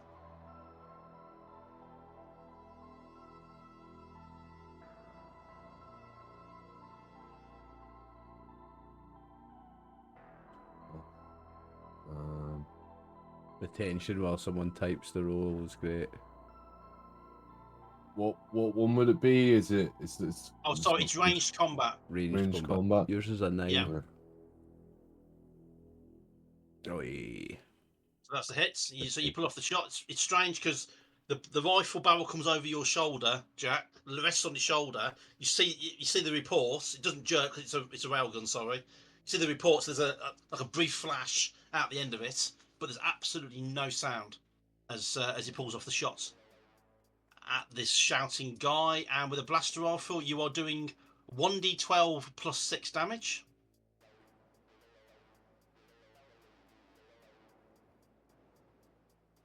So he gets for no speaking English, eh? Shot.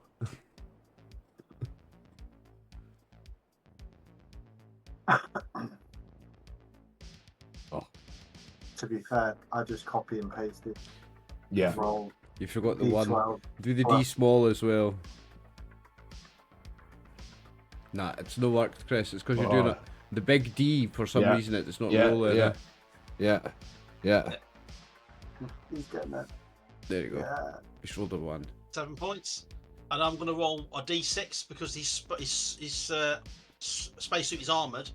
So I'm going to roll a d6 and reduce that from what you rolled. So you did 7 points. It's 3. So he takes 4 points. So you pull off the shot. The shot goes into his armor, impacts through the armor, and obviously into him. Can he actually? No. I'll roll a d6. It's okay. So, and number 6 is the head. No, it's the 2. So you hit him in the 2, 3, 2. You hit him in the right arm, which is what he's holding the weapon with. Hit him there, and then suddenly it starts spurting out gases as he goes. Obviously, you penetrated his suit. Yeah. He goes. He drops his rifle. He goes staggering back. You see streams of blood intermingled with the air as it comes out of his suit, and he slams his gloved hand over his damaged suit as he staggers back wounded. Alright, so as he's hit the arm, I'll move over to him and put my hand over there and then use one of the medical kits to try and tape it up or see if there's anything around to tape up to stop the air coming out. Yeah, on each suit, there's not a lot you can do for the arm until he's out of his suit, but there is a sort of suit repair kit. Keep up the And suit. basically you just pull it out.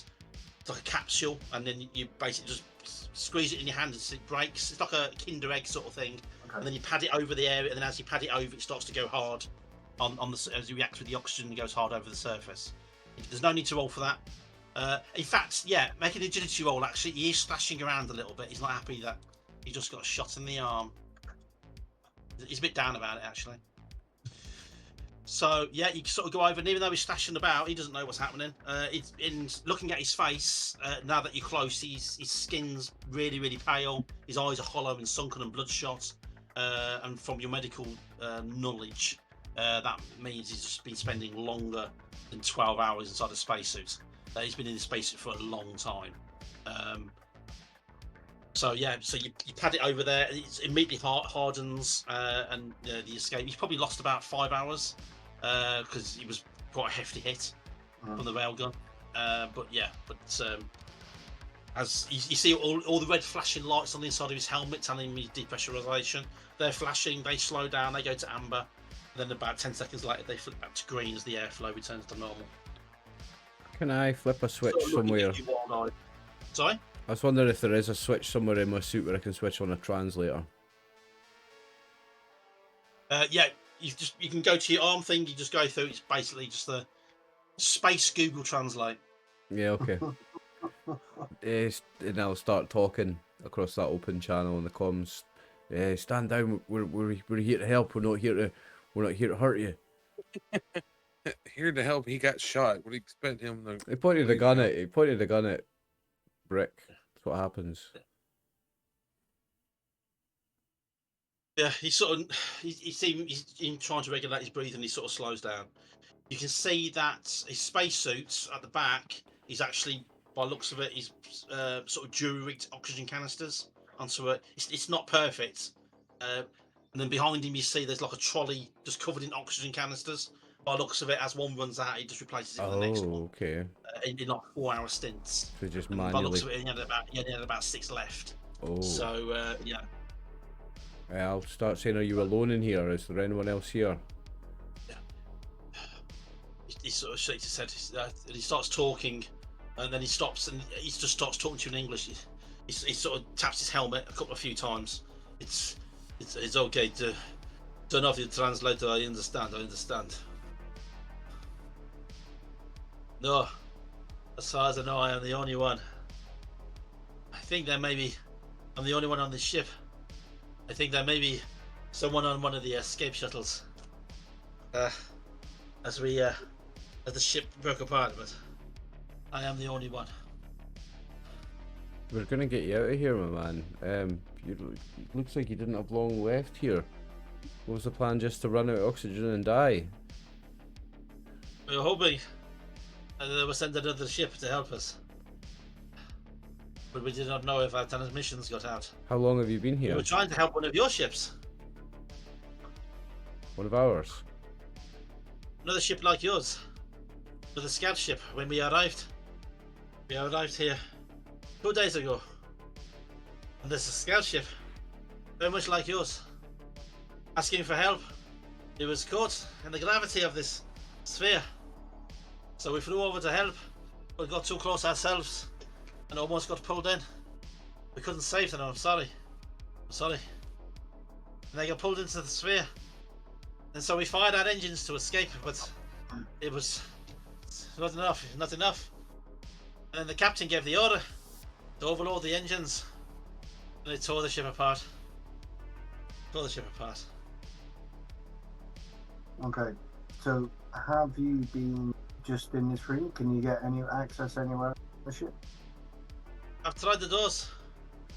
The only door that worked was the one that you came through. But the canisters, I can't move too much. The seal doesn't work. So if I move, the canister comes loose. So I was stuck in here, and I was hoping that someone would arrive, and here you are. Where's your ship? Have you come in a ship? We have a ship, but we suspected the gravity from this sphere was a problem, so we didn't come in too close. We're 5 kilometers out. We've jetpacked across on the suits. You need to be careful to get back that quick, because we thought we had plenty of time. But we didn't notice we were getting closer and closer to this sphere. And it jams the readings and confuses sensors. So we thought we were far away, but we were a lot closer than we thought we were. If your ship is out there, you should get to it now and just get out. There's no hope. Well, you're coming with us. We're gonna get you out of here. I think he's gonna try and steal our ship. I don't. I think the man's stranded out here dying and we're going to save him. You can see it. I'm not here to save people. Can I punch him? So his spacesuit. Yeah. No, I'm going to catch your pest if you try. I'm going to stop you. Okay, then well, both of you, it's going to be an opposed roll then. So both of you make close combat rolls. Oh, And whoever nice wins, one, Chris. basically, wins. Now you start rolling. So... What's mine? So, Brick, you Oh, need to beat mine's an 8. 16. No, Oh, no, I I'm need to beat 16. 16 and I did. Haha. Alright.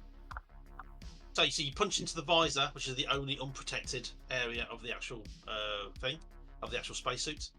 So can you make a damage roll, please? No, your John. damage- I beat Chris. I've caught the punch. Oh, well, that's I the wrong rolled way the around. I I'm rolled so the 20. sorry. Yeah. Aye. I rolled the 20. Yeah. He restrained me. Yeah, you go. He could be a collaborator. So you go to punch him in the visor, but yeah, Derek grabs hold of your wrist and manages to stop you. What are you doing, man? This man's out here dying. We're gonna save him. He's not gonna take any. He's not coming home to get our payload with us. To be fair, I most probably don't trust him. We'll drop him I off at the agree first with Chris. conglomerate ship we pass. Our But- first conglomerate station. We'll get rid of him. But we're not gonna We'll let the do man that. die. Still, he's a No, we're man. not. Right. I'm gonna So let I'm gonna restrain this man. So I pick him up by the fucking damaged arm and give him a good old squeeze. Yeah. You're coming with me. You're coming with me, Yeah. boy. Well, he probably could know where the computer system is. But If he's you part of the can't ship. move him. He can't move. At Yeah, the yeah. moment. We need to just get out of here, get back to our ship, Oh. and go home and get paid. I think tying him up. No, we need to get some more information before we leave. I think. I don't know. I think it's too Well, dangerous. If he's saying that we can't get anywhere else other than this room, and that's why he's been trapped here. So We've dropped the That's signal. He can't move with the. We can move. If we can get through the door, we can move because we've got the packs on our back. He couldn't move because he's got a tray of air tanks, so he can't move like you. So tie him up so he can't move, and then we'll go and check the rest of the ship out. We're just gonna tie him up and leave him here while we go check out the rest of the ship and then come back for him before we. Yeah. You're the captain. Mhm. Yep. Yeah. Okay. Alright. Are you gonna just like cuff him, like tie him to something? Yeah, just hog time, find something. There's plenty of equipment here and wires. And Don't stuff you tie can him use up. to do that. Just tie him by one hand to his trolley that he's got the canisters on, so he can still replace his old He's- canister. he's fucking stuck to the wall like that. He can't move. Yeah. This is what we do to space commies. Definitely. We'll make sure he can't get out of it, and he can't move. Because if he gets the chance to move, he's going to go. We're taking his gun off him for a start. So you've now got a That's right, blaster, dude. Max. He aimed the fucking rifle at you and he was gonna shoot you. And then he's our best mate because he got shot. And then there's 4 of us stood here with a gun. It wasn't. He was. Just He was. He fucking- was pointing, and shouting. He wasn't shooting. He was just pointing and shouting. Never point a rifle at anyone, even in jest. Well, anyway, we'll give his rifle to Lewis. So Lewis has got a rifle now. Okay. It's a big chunky rifle. Again, it's another accelerator rifle, and it's basically like a AK-47 but sci-fied up.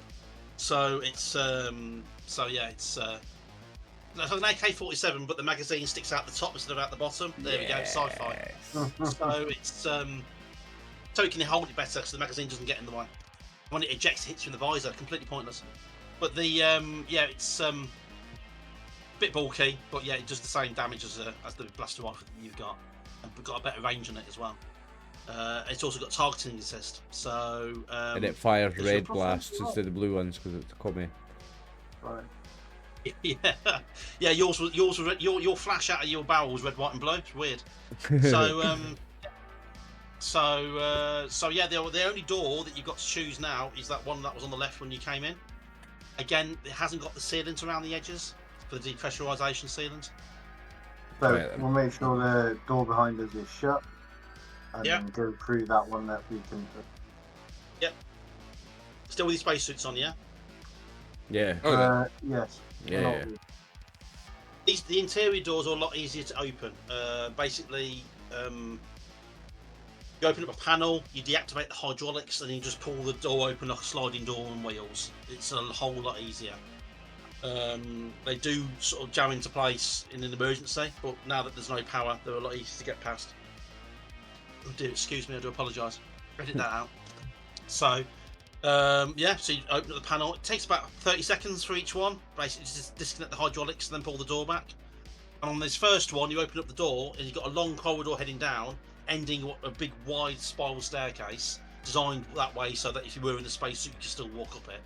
But there's a moot point anyway, because the moment you step into this corridor, there's no gravity. The gravity plates have completely switched off. The room that you're in, there's a bit more. There's at least a little bit of gravity, probably about 20-30%, like being on the moon. But through this door, there's no gravity. And down, it's a very long corridor leading down to a heavy double blast door, which obviously goes into the engine room, and that's sealed. And there's two bodies down here, just frozen. Obviously, died from depressurization. The little string of frozen blood coming out of coming out of their eyes and out of their mouth. Like it's weird. It's almost like a red weed, sort of that trickled out of their ears and mouth and nose and eyes, and then frozen. And they're sort of literally just drifting.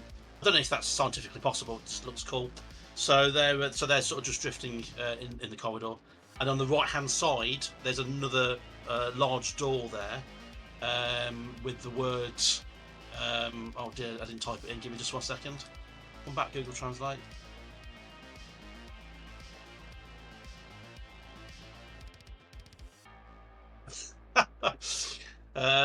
You can't quite tell. Let me see if I can copy and paste this into chat. This is what it says on the door. There we go. On the right hand side. Commissioner. Commissar. Mortal Kombat.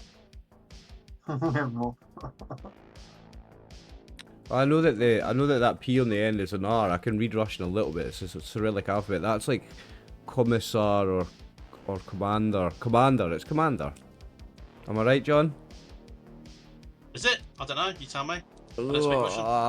Neither do I. Neither do I. But I like to pretend and kid on. I can read just all languages just a wee bit. I'm pretty sure that says commander or commissar or something like that. The door. The door is locked. Not sealed, as in with the phone, but literally just clamp locked. Somebody's obviously closed the door and then locked it From the inside. I'm gonna use the translator module in my heads-up display to see what it says. And it says computer. Computer. Just say computer, yeah. Computer. Yeah. There we go. TER at the end. Yeah, that makes sense. Okay, so this is the room that we need, yeah? Mm-hmm. So, how do we get in? If it's locked from the other side, we either take the door off. We could just take the door off here. I mean, we could go and get an oxygen tank. I mean, if Lewis had built his explosives, then we might have had a bit, but Yeah. get an If oxygen only you had some tank. kind of explosive. If Hey, only Louis. somebody had made some kind of explosive. Yeah. Someone's like, oh no, we don't need an explosive. It's like, yeah, what do you mean? You're fine. Well, I told you to get on with it. Maybe you did make it.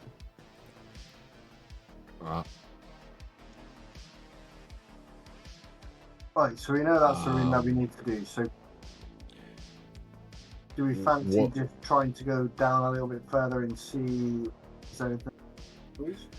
I mean, we could just try and take the door off. Have we got I'm the engineer. Do I have any kind of tools? Do I have a multi-tool, something like that? No, you got it back on the ship. Yeah. Yeah, fair. Yeah. Well, what about this ship? Do you think there was one around here that you can use? Like maybe talk to the other guy that maybe there's the engineering area where you can use their tools. I could maybe find a tool in the section of the ship we've been in. There was tools floating around in that first section. Maybe I could find the appropriate tool to get this door off. We're carrying around a generator. Is there a port that we can use to try and open this door? Just Or is power it that up, kind yeah. Power up the Power door. Yeah, up. There we go. Okay. We just do that, yeah. Power it up. Yeah, try it. Okay then. Without, let's see if you're familiar with this kind of ship though. What kind of current, what kind of power levels will the ship take? It's already in a damaged state. So I will need 2 rolls. One from the pilot, make a pilot roll because of your knowledge of starships, and one from the engineer, please. For pilot or for science or No, that's gonna be mechanical, isn't it? for Yeah. pilot? Yeah, What did? Oh, sorry. Was that mechanical for me? Was it mechanical. Yeah. mechanical? Right. So Jack, you got 17. That's a good hit. And then we need a mechanical one. Ooh, my mechanical is 11. 17. 17's all round. So yeah, you will be able to get it to fit, and it should be a good flow, as long as you keep it at around about 50% power, because there is a little bit of damage on here, and you don't really want to blow any more circuits because you don't know what you're blowing at the end of the Okay. day. Yeah. And the design of the wiring on this particular ship looks like it's quite hardy, but from your knowledge from damaged ships, from the exploding engine, the chances are a lot of the cabling and the conduits got hit with a massive power surge, and then could be seriously damaged. You don't want to damage them any further. You surely don't want to create any kind of force that's going to force the ship floating in any direction because some thruster decides to go off randomly. Yeah. So no, that's fine. So yeah, you managed to power it up, Okay. and all the lights in this corridor come flickering on. There's this strange humming in the background, which you can kind of feel through your suit. You can't hear it, but you can feel it on your inner ear, and that humming sort of switches on, and then all the door lights come on. And around the door, it's like a hexagonal shape. Is it is it octagonal, 8 sides? Oh, well, who cares? Yeah, octagonal. So sort of red lights sort of appear all around it to show that it's locked. Okay. But then there's a little screen next to it, the keypad underneath, and that kind of lights up, and you see lots of Russian starts to appear down the screen. Obviously, that's the keypad to get in. Okay. I'm going to need to go back and speak to them. And Yeah. see whether you to get a code. To get them to open it for us. Yeah, let's go Mhm. back and get them. Send Brick. Brick, you want to drag this boy along? Don't kill him on the way across. It's low gravity, so I'll just need to bounce him up and down the whole corridor. Like a basketball. Basketball. Don't. You're pulling him along. Need- Yeah, he's still in a bit of pain. Obviously, he's been shot in the arm. There's some automatic. From what you know of Russian suits, there's automatic injectors. So if it detects heart rate and that sort of stuff, it'll start pumping muscle relaxants and all kinds of painkillers and opioids into the person to basically just to calm them down. And Ooh. so Nice. he's obviously looking a little bit spaced out. As you drag him over to the keypad, he sort of looks up at the computer. He doesn't seem to be fully there, and he sort of looks at you, all of you confused, as like he doesn't understand what it is that you want him to do. Put their command Code. in. Tell them. Tell them. I'll He say says, he says, if it lets you in, we leave this place, yes? Yes. Turns around, puts in an 8-digit code. And yeah, the lights go yellow, then they go green, and then the door sort of splits, and then slides up slowly. Gets about 2/3 of the way up, then sort of goes up at an angle, then jams and stops. There's still plenty of room for you to get in though. thanks, Petrov. I throw him in first. Yeah, you go in, and it feels like you're at the top of the ship. So you've got sort of windows all the way around, like a blister, and you can actually see the sphere behind you. You can see your ship with the 4 figures heading towards it, and loads of banks of computers. Did you just say 4 figures heading towards the ship? See 4 figures in red spacesuits with jetpacks similar to yours, all heading towards your ship. In red. Head towards our ship. Yes. Yeah. Oh, no. Right. We need to get out of here fast. Right. So our ranged weapons, if we broke the windows that are in here, would we be able to shoot at this guy? Or it'd be very, very difficult. Breaking the At windows this range, would be yeah, 'cause they're difficult, eh? probably at least half a Could kilometre we out. shoot out the window though and go through the window rather than having to go through the whole ship? Yeah, maybe. Yeah, the windows are massive. Yeah. Because they've got a head start on us anyways. Let's shoot the windows out then. Shotgun blast. Oh, using the shotgun. Good choice. Mm-hmm. Okay. Yeah, you sort of. Oh, sorry, I forgot to mention as well. I do apologise. When you come into this room was pressurised. So when you walk in, it fills up the corridor outside and then fills up the room Okay. at the other end. Yeah, and the whole place just then fills up with air.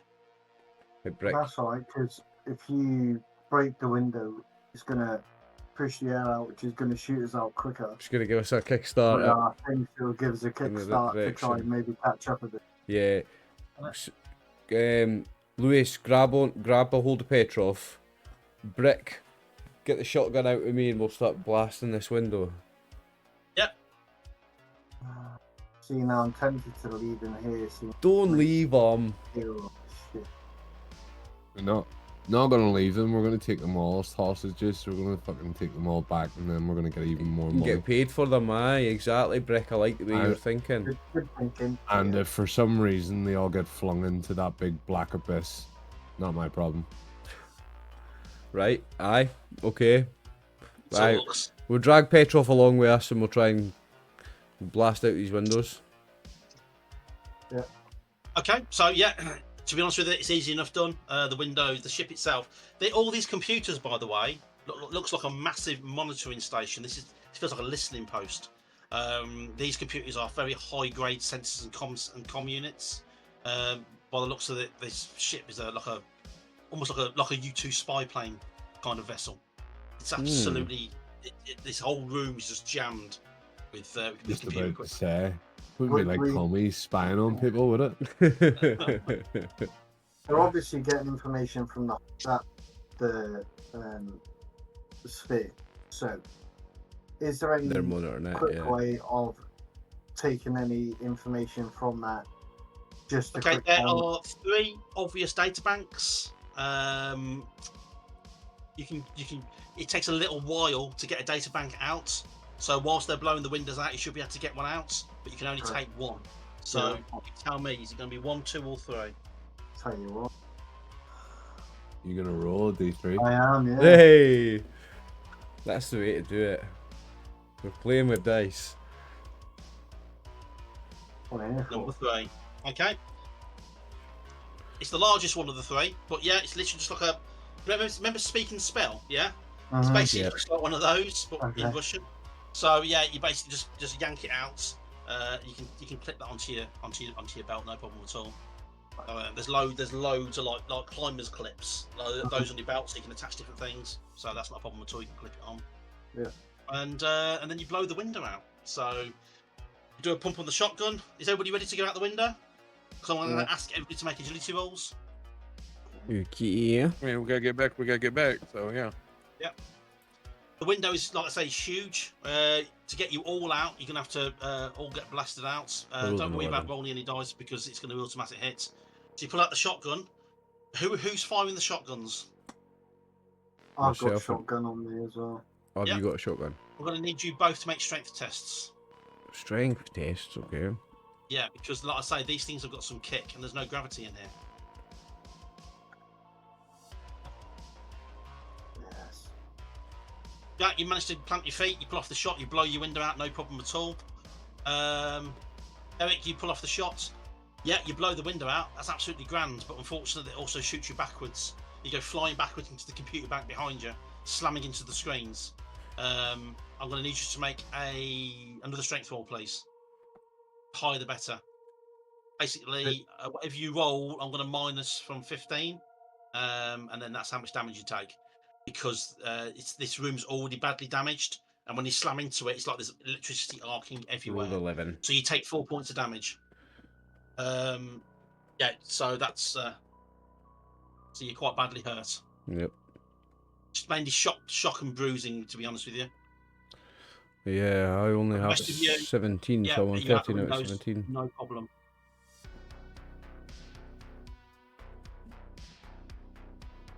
Now these guys are in suits similar to yours. Now, as you blow this window out, like I say, you do it. You're the only one that's gone flying backwards. You all get ejected out the window. But then the pressure blows out the window as well, acts like a thruster, and the ship. There's a whole. You can almost feel it through your bones, like the ship groans. And of course, this thruster is pointing out towards your ship, which means it pushes the big ship backwards towards the anomaly. Oh, And you're still on the ship, Derek. yeah. Oh, crap. Bye, Derek. What do you want to do? I'm going to just try and right myself into the right direction and go full blast on the jetpack. Make an agility roll. Okay. Make an agility roll to get yourself lined up. And because technically, like I said earlier, this is like a miniature kind of spaceship. You control it like a spaceship. I'm going to ask you to make a pilot roll afterwards as well. So make an agility roll first to make sure that you got yourself lined up properly. You haven't, but make a piloting roll anyway. So basically, the difficulty for piloting is going to be 13. I'm going to add 2 to that because you failed by 2 for your agility Okay. roll. So your difficulty is going to be 15. Oh, I've got a bad roll for pilot starship.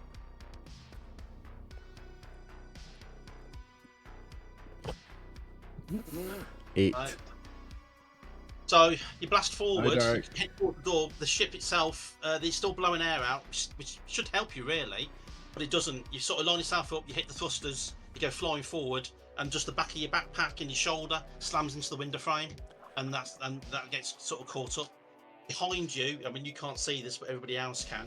The ship looks like it's breaking apart as it hits the event horizon, and it sort of gets shredded, and it's the parts of it are just tumbling down towards the sphere. It's slowly making its way up towards where you are.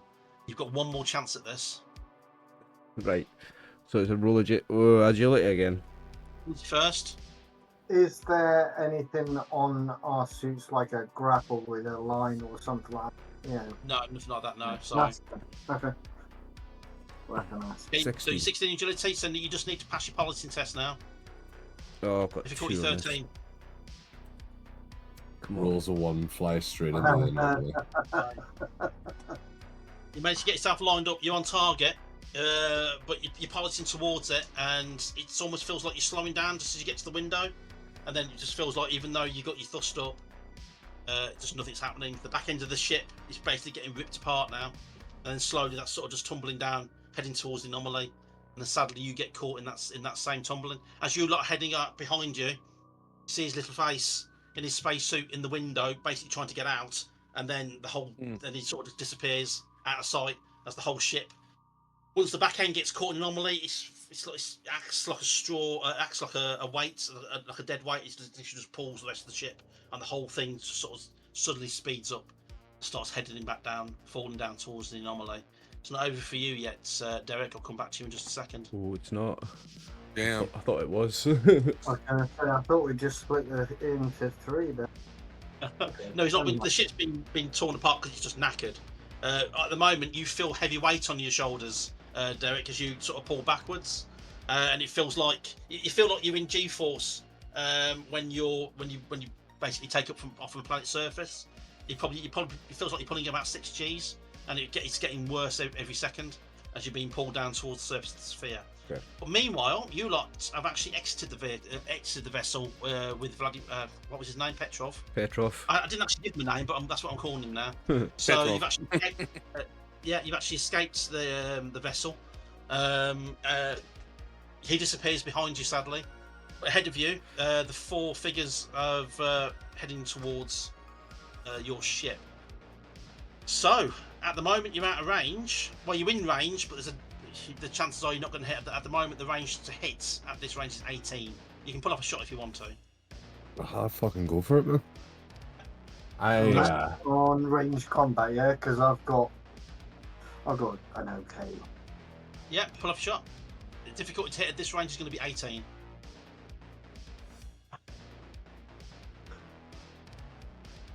Oh, good shot, both of you. an So you 18. Both am rolled I 18s. Damn. Boys, Targets, boys, yeah? boys.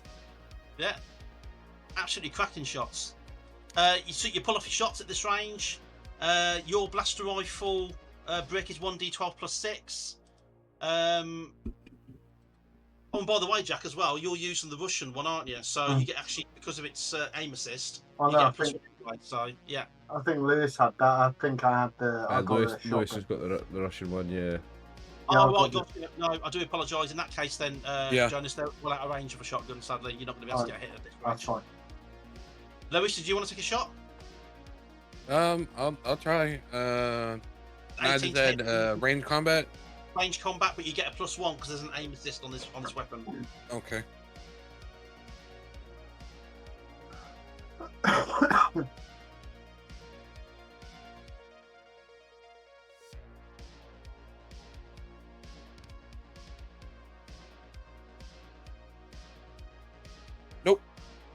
Oh well, you tried. You put off a shot, but you do hit. So, what was your damage roll, Brick? 15. 15. Uh-huh. Okay, then where do you shoot him? In the back of the head. Gotcha. Because that's an insta kill basically. No. You pull off the shot of the rifle at this range. But again, you see the red, white, and blue flash. Sorry, you see the blue, the sort of like an electrical discharge. It's like an electrical shock flash, if you know what I mean. What do they call it? Arcing. There we go. So it sort of shoots. This poor bugger's just blasting along in his jetpack, and next thing you know, the front of his visor just explodes, and he just goes tumbling head over heels towards the ship. The others sort of see it happen, and they turn around. 2 of them have rifles. The one continues on towards the ship, but the other 2 rifles spin the jetpacks around.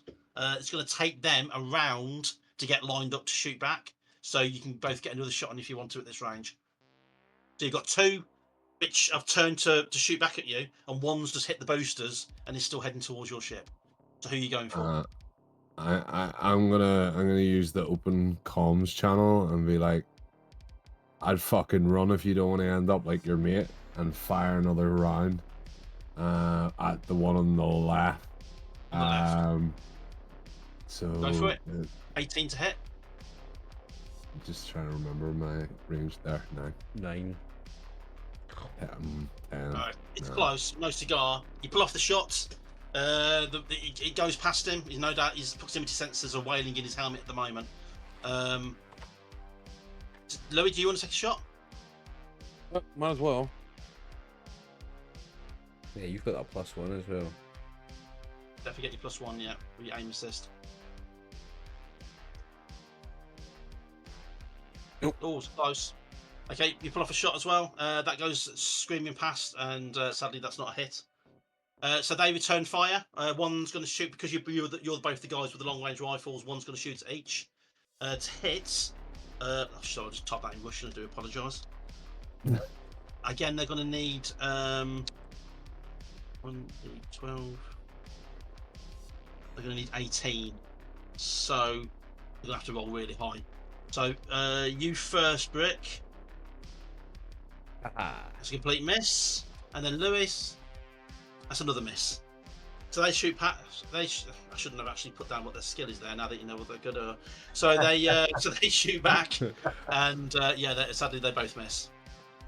Sadly, I mean, fortunately for you, they both miss. What do you want to do? Can I say across the comms, like, still time to put those weapons down, boys. Doesn't look like you know how to use them. No, Make I want to fire. You're gonna shoot again, yeah? No, shoot again. The range has reduced a little bit now. It's only going to be 16 to hit. He's not actually So, of letting course, them stand down. He's just makes it saying easier stand for down, them, so but it going makes shoot, it shoot, shoot. 14. Pull off a shot that just goes past. Louis, you taking a shot? So while these are taking their shots, pet drop. Tell you boys to stop shooting. You can all get out of space. If they don't, then we'll kill them. He goes onto his comm, taps on. I don't know what he's saying. He starts talking in Russian to the guy. I'm not even going to make words up because I might end up offending somebody's grandmother. So he basically it starts yapping away. I'm going to get him to make a roll. Actually, in fact, I'm going to make that in private. Yeah. Okay. I'm gonna do it through you actually, Jack, because it's you that's instructed him to do it. So I'm gonna ask you to make a charisma roll, please. Charisma. The more convincing you are, the more convincing he'll be.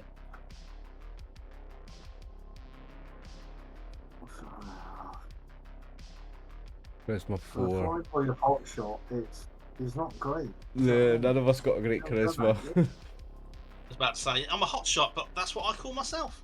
So yeah, he Hot shot in his own starts living room. talking to these guys, but obviously they're not paying any attention.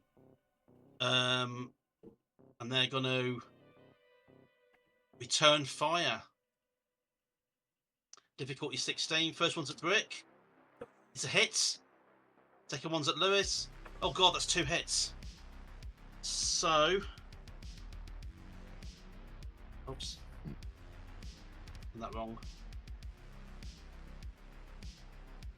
So Brick first. You've taken 14 points of damage. What's your, how many hit points have you got? 23. Sorry, say again? He's got 23. He's got the highest out of all of us. Got 23. Gotcha. Uh-huh. So the shot comes screaming at you, slams straight into, say, your lower leg, and that tears through you. I mean, the pain is intense. Your suit's anti-depressurization system kicks in almost straight away. You've probably lost a couple of hours of oxygen, but you've only been out for about 3 hours anyway. You've got plenty to spare. But yeah, that really, really hurts. And Louis, you get hit for 15 points. Oh. Where is Louis? Do we lose all of that? All 14? Oh my goodness. Yeah. Oh my- Because your suits aren't armored. I didn't know this. Right, okay. Fucking cheapskate company. Louis took 15. Shit, he's got 1 left. Yeah. Oh. So Louis, yeah, you get hit really bad as the shot comes screaming at you.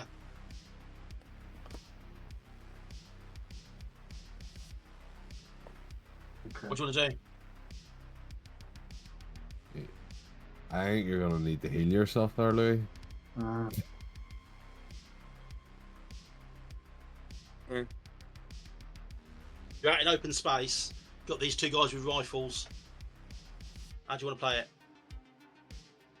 Well, they're closer now, so the shotgun should work as well, right? The shotgun was actually coming into use in the next round. Yeah. Excellent. So yeah, next round, all 3 of you can shoot. I say we just keep barreling forward. Maybe Louis gets behind the tank and me, just in case.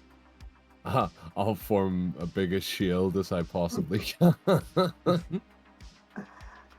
Well, Okay. at saying that, if I take 1 more hit exactly the same, I'm fucked. It's a difficult one. Okay, so go on. It is what it is. Like, they're getting shot. Like, I'm going for it. Well, unfortunately, you missed by 1 because the difficulty to hit now is 14. It's going down in increments of 2 every round. So 18, yeah, 14. So that's a miss. Louis, do you want to take a shot? Difficulty 14. Remember, you got a +1 aim assist. Please hit him. Relax. Please hit him. No, shot goes wildly past. And Jack, if you want to, you can put off a shot. Go on, take both of them out. Captain Shotgun. Oh, he's rolled a 1. Oh. The shot goes blasting past. Okay, so once again, same targets. I'm going to do randomly for who's shooting at you. The first one is going to shoot at. So from top to bottom, Brick, Jack and Louis. On the John, you heard I 3. got a TPK and you wanted one, eh? You got jealous. Well, this guy is now is shooting at Louis first. Smells of blood in the air. It's a hit. I'm afraid. Well, you did, mate. 1d6 plus. At least you're all just 6. getting bullets. I'm gonna get the horrible cosmic Please. horror death in a minute. Watch. Yeah. Doing 17 points of damage. How many hit All right, points did you have left? Louis?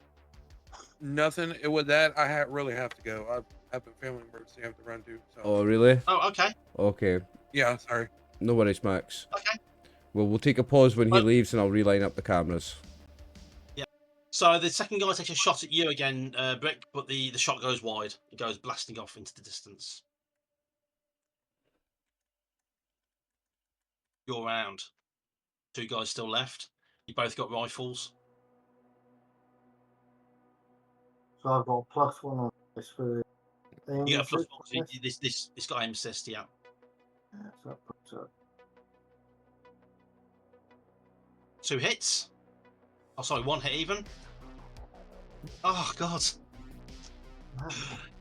So Jonas hits. So can you roll the damage, which is 1d6? Oh, where are we now? Oh, it's not. It's 1d12 plus 6. Okay, you blast into his. That's enough to do it. You Yes. shoot straight into. Well, where do you shoot him? I like to shoot him in the visor straight away. In the visor? Yeah, you smash it into his visor. The glass shatters. His hands go up to his visor. He's obviously damaged. His body goes tumbling end over end behind as he goes just spinning off into space.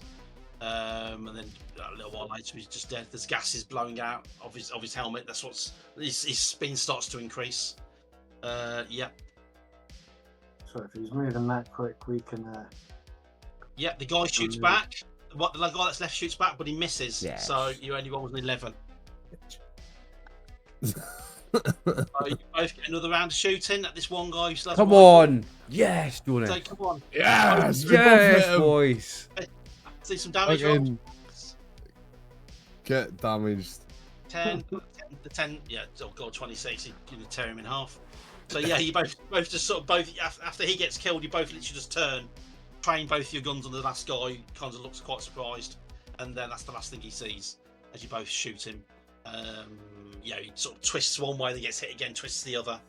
He's dead before the second shot bullet even leaves his body. He goes spinning off. The other guy, he was going at full pelt towards your ship, is almost at your open airlock. Oh no, it's our one, isn't it? Oh, no, he's still hot pegging it away. Yeah, we're We 5 kilometers locked away. it though, did we not? You did, yeah. Yeah. Beep, beep. It's not. Just not getting in. Alright, so is there any way that we can go any quicker?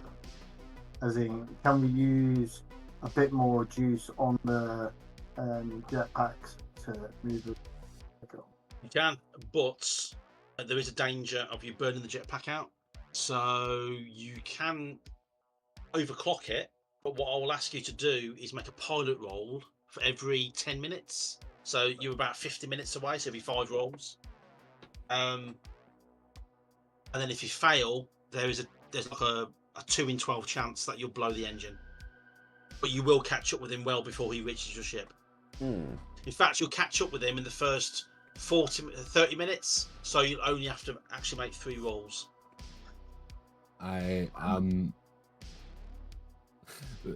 got a Pilot previously evil plan, so I'll let you go first with that if you want.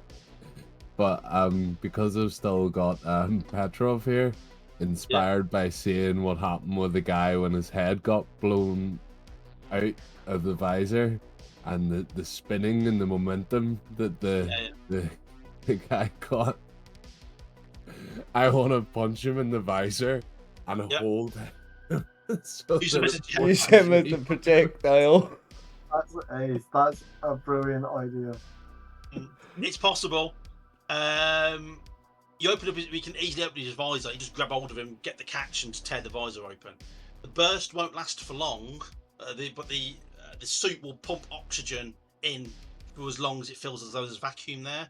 So it'll probably last about 20-30 seconds, but that'll give you a massive boost.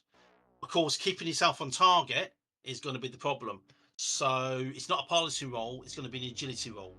So can you make? Oh, here, I prefer that. I fucking prefer that. You're riding petrol like a space surfboard. Yeah. I'm gonna make my piloting. I did say, Oh yeah, you're fucking piloting. Yeah, don't fail. Oh my god.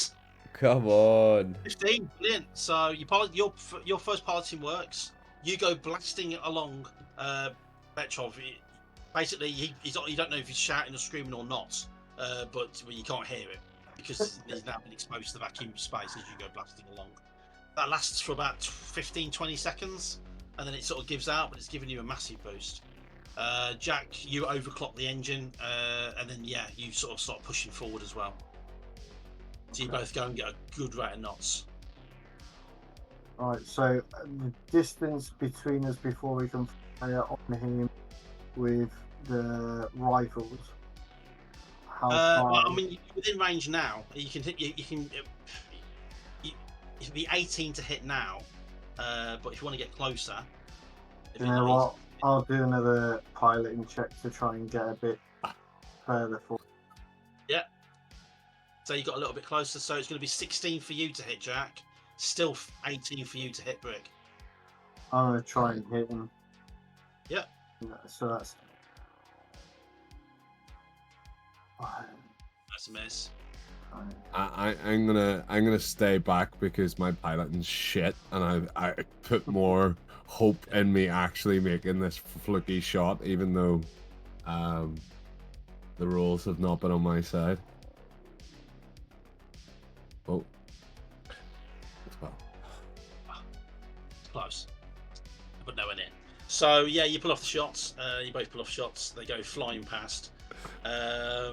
You'll still go and get your same rate there, Brick. Jack, do you want to make another roll? Get yourself to a range of 14. Don't fail. Hey. Up to a range of 14, you can pull off your shot.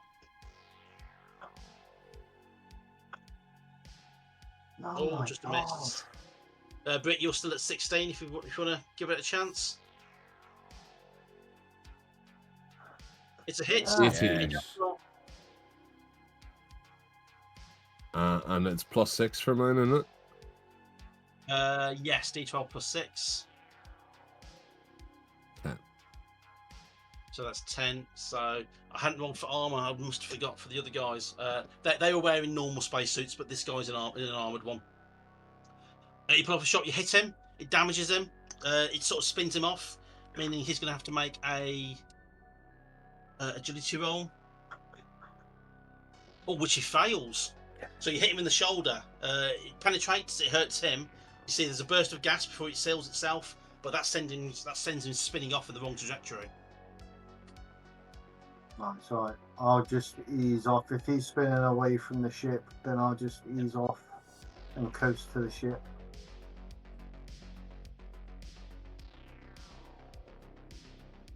We gonna shoot him again? Yeah, of course they are. You gonna take a shot? Yeah, finish 12 him to off. hit. Yes. Geneva Convention doesn't come into effect in space. There's no Geneva in space, Motherfucker. boys. He's just being a pirate trying to steal. 9 points, 2. That's 7. That's done it. So yeah, your final shot hits him at the joint between his helmet and the rest of his suit. Shatters the joint. The helmet twists at the wrong angle. You see more gases escaping. He goes spinning off, almost pirouetting as he disappears off into the distance. That's when you notice there's chunks of debris flying past you, but at an accelerated rate. And behind you, that vessel now, you see it dropping down. There's no sign of any kind of atmosphere, and it's literally just dropping down towards the sphere. So as we're getting towards the ship, can I just use the hand scanner and see if there's any readings or still? You spin around. Yeah, you get your hand scanner out. You can make a science roll. You get a +1 to your roll because you're using the hand scanner. Difficulty 13. Cool. You don't quite know what's happened, but it looks like the gravity field is extending because all that wreckage ahead of the big ship, you can see that slowly moving as well and sort of being pulled and disappearing. It's almost as if you can see stuff that's just hanging there suddenly starts to speed up bit by bit, as obviously they're getting caught in an expanding field and start heading down towards the sphere. So it looks like the field is expanding out towards you. Shit. Okay. I'm gonna make another. How far am I away from? You're another roll away. I'm pretty sure you've done 4 rolls, haven't you? I want to keep the count sadly. We'll say you're 1 more roll away. Oh, okay. But you've got to overclock it if you want to get there in time. Oh no. Make an agility roll. How is it? I've got an 11. I only needed a 2. You only need to roll a 2, man. Okay, roll a d12. It's on its own, but don't roll a 1 or a 2. Otherwise, you're going to blow your engine. Okay, so you go and get a normal rate. You overclocked it, but your alarms are starting going off in your helmet, and that's when you start to slow down. And there's the ship directly in front of you, literally seconds away. Right. As you get there, it picks up your transponder from your suit, and the door automatically unlocks. All you need to do is just put not your palm print, because that's ridiculous. You're wearing a glove. Yeah. But all you need to do is just put your ID code in, and it'll open up the door. It's not just Take the glove off. in space. Shit. It's like when they say that Dread's lawgiver or judges lawgivers only do the palm prints. It's like, but they all wear gloves. So what are you talking about? Anyway. So yeah, you sort of go up and you put your code in and the door slides open. Alright, so how far is Brick behind me? It's about probably just a couple of minutes behind you because he was surfing Petrov. Never thought I'd say that out loud. So yeah. And how long does it take to depressurize and what have it? About 2 or 3 minutes Okay, to get in and then out your suits. Well, you don't have to get out your suit. You can just detach your thing and just run up to the zone. So the ship's designed for people to wear suits indoors. But you'll still take a couple of minutes. I'll have to wait for Brick to get in, and then I'll shut the door and go in. Is there any way from where I am to maybe automatically start the engines? No, you need to be on the bridge. Yeah. You need to be either in the engine room or on the bridge, and the bridge is closer. Yeah, okay. I'll wait for Brick to get on. Yeah, about a minute later, by the time Brick's there and he's sort of getting on, the guys, the Russians in the spacesuits, sorry, the conglomerate members in the space, they're not Russians, the conglomerate members in the spacesuits. Space gummies. You see them starting to speed away as they caught in this expanding field, heading down towards the surface. Okay. So you need to be very, very quick. As soon as Brick's in, I'm going to shut the door, get out of my suit, and then make it go to the bridge.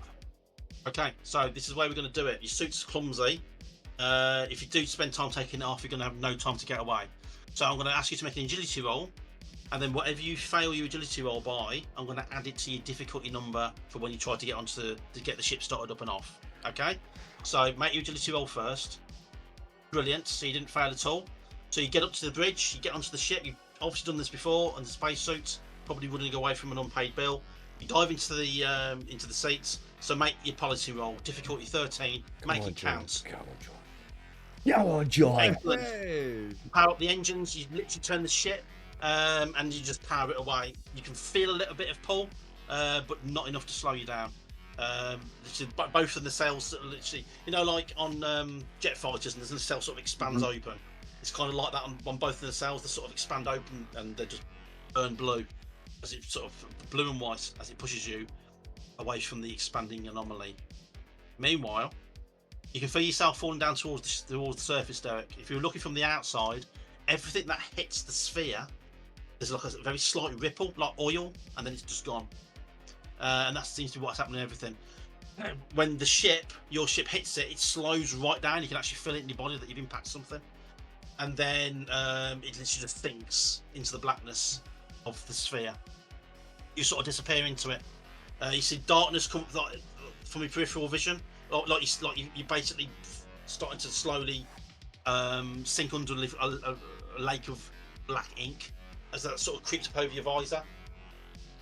You don't feel any pressure against. There's no feeling of like water pressure or anything against that. In fact, it feels kind of relaxed and warm. Even you can actually feel it through the suit as you disappear under the surface of the sphere. Everything covers over your visor. The only thing you can see, literally, is your own reflection, your whatever expression's on your face right now, in the ink, and the lights of the suits. And you see your face, and then suddenly your face just looks directly at you. Your reflection just looks directly at you. Sort of tilts its head. Okay, not me. You are organic. You should not be here. My face is saying this to me in my reflection. Yeah, your reflection is saying it to you. Yeah.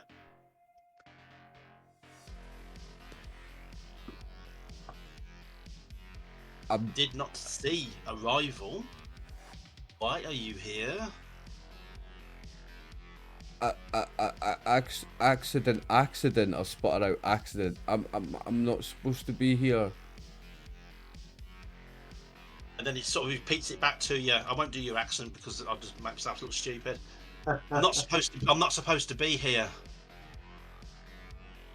Not supposed to be here.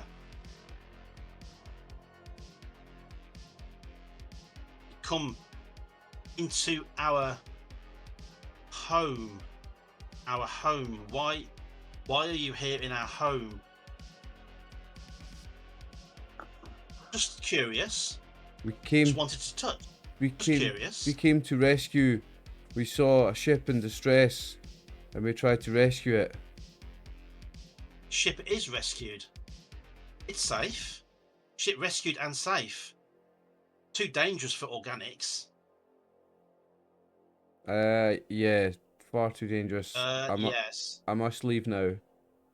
You must leave now. Yes. If you don't mind, I'll be going. No one comes here. No one should come here.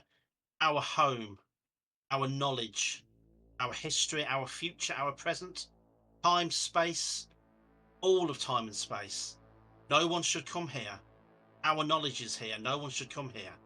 You should not be here. If we let you go and bring you to your ship, will you make sure no one comes? I will make sure no one comes. I'll tell them it's a black hole that will just destroy anything that comes near it, and they'll stay away. Attracted by your singularity. Full of data, full of knowledge, but not ready for us. Please, help me get out of here, and I'll make sure no one else comes. Can we trust? Scout's honor. Because if they come for us, we'll come for them. No one will come. No one will come for you. This place will be forgotten. This place will be forgotten. It will be. Please, let me leave. It will be. Let you leave. Let me leave. Please leave. So you're quite surprised then, Jack, when Derek is sat on the seat next to you, all of a sudden. What the fuck? What? Where'd you come from? You tell me. I was on the third moon, and it spoke to me and said we're not welcome. And now I'm here. We have to leave this place and never come back, and no one must ever come back here. Wait a minute. Hold on. You said it spoke to you. It spoke to me. The moon. Did you run out of oxygen? It spoke to me in my own head. I think I don't know if it was a collective consciousness for whatever lives there. That's That's the home of something. There is some consciousness lives there, and we are not welcome. Okay. We need to get out of here, but we need to make sure That's that fine. no one ever comes near here again, because it'll just destroy anything it does. But that's okay. So, we've left a boy. We've got some information. Let's get back and get paid, and then we can just disappear. And if someone wants to come back, Let's go home and get paid. Where's Rodriguez? unfortunately, we got shot. Jack, what's he doing back? No idea. He just. I might have reported to the company that he was dead. Oh, really? Yeah. Okay. I don't Alright. think we can come back with him if he's dead. What are you That trying to poses an say? issue. Well, I think that there's two options. We can drop you off somewhere before we get back. And I'll just look at break. Or we can go 50-50. We could split it. You sons of bitches. You sons of bitches. I hold my gun up. I'll shoot Hey, first. look. We can drop you off, and then there's nothing else. Because if we take you back, they're going to ask you loads of questions. Because we told them that you were dead. And if we go back and you're not dead, there's going to be loads of questions. We'll come and find you. We'll drop you off. You We'll come better. I back. want my cut of this money. We'll get it. Well, look. Jack's going to get his own ship. I'm going to get my own wrestling federation.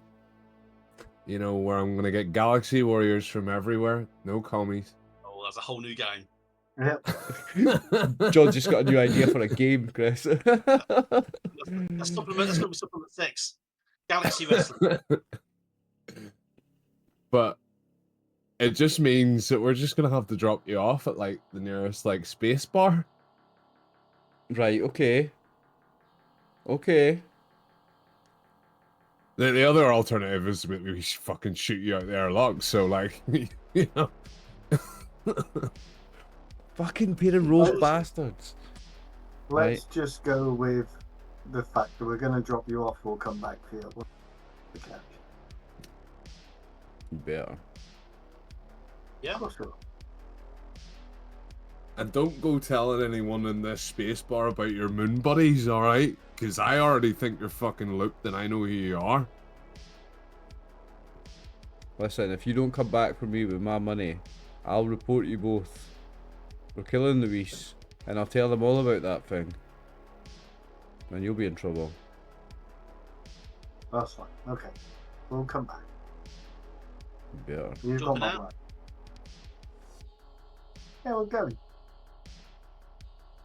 Hit the boost. Ship speeds away, ready for transition into slip drive. Behind you, the field expands and more debris falls down, including the bodies of all the people left behind, including Lewis, who tumbles down. His corpse tumbles down and under the surface, disappears under. Then it's like the same thing that happens to him as happened to you. For some strange reason, he's still alive, and his face appears in the reflection in front of his visor, and he's staring. And I can't do his accent, so I won't even try to bother. He says, "What? I thought I was dead. You were dead. Space-time. We control it all. Why am I here? We have questions." That's the end. Oh. It's not. Because once he sleeps, he's getting shot, so we're just splitting the two between us. Sorry, Derek. You absolute Sorry, bastards. You absolute No, no. bastards. When I see the looks in both your eyes, you're like, we're just gonna fucking kill him, you scumbags. That was superb, thanks, John. That was brilliant, yeah. That was superb. That was really, really, Thanks, really fun. guys. Thank That was you. great fun. It didn't go in the direction that I thought it would go, but actually it was a lot more fun the other way. Good. I'm glad you enjoyed it, John, because I'm gonna get you back to do more, Yeah. because I loved it.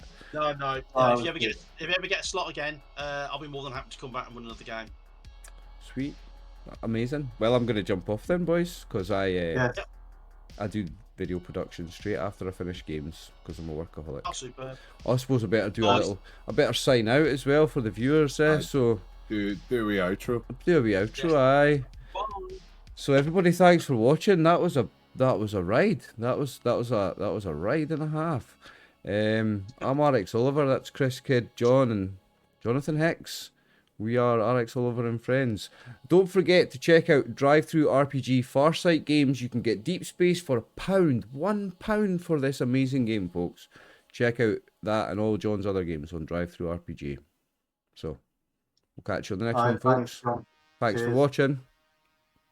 Goodbye. Cheers.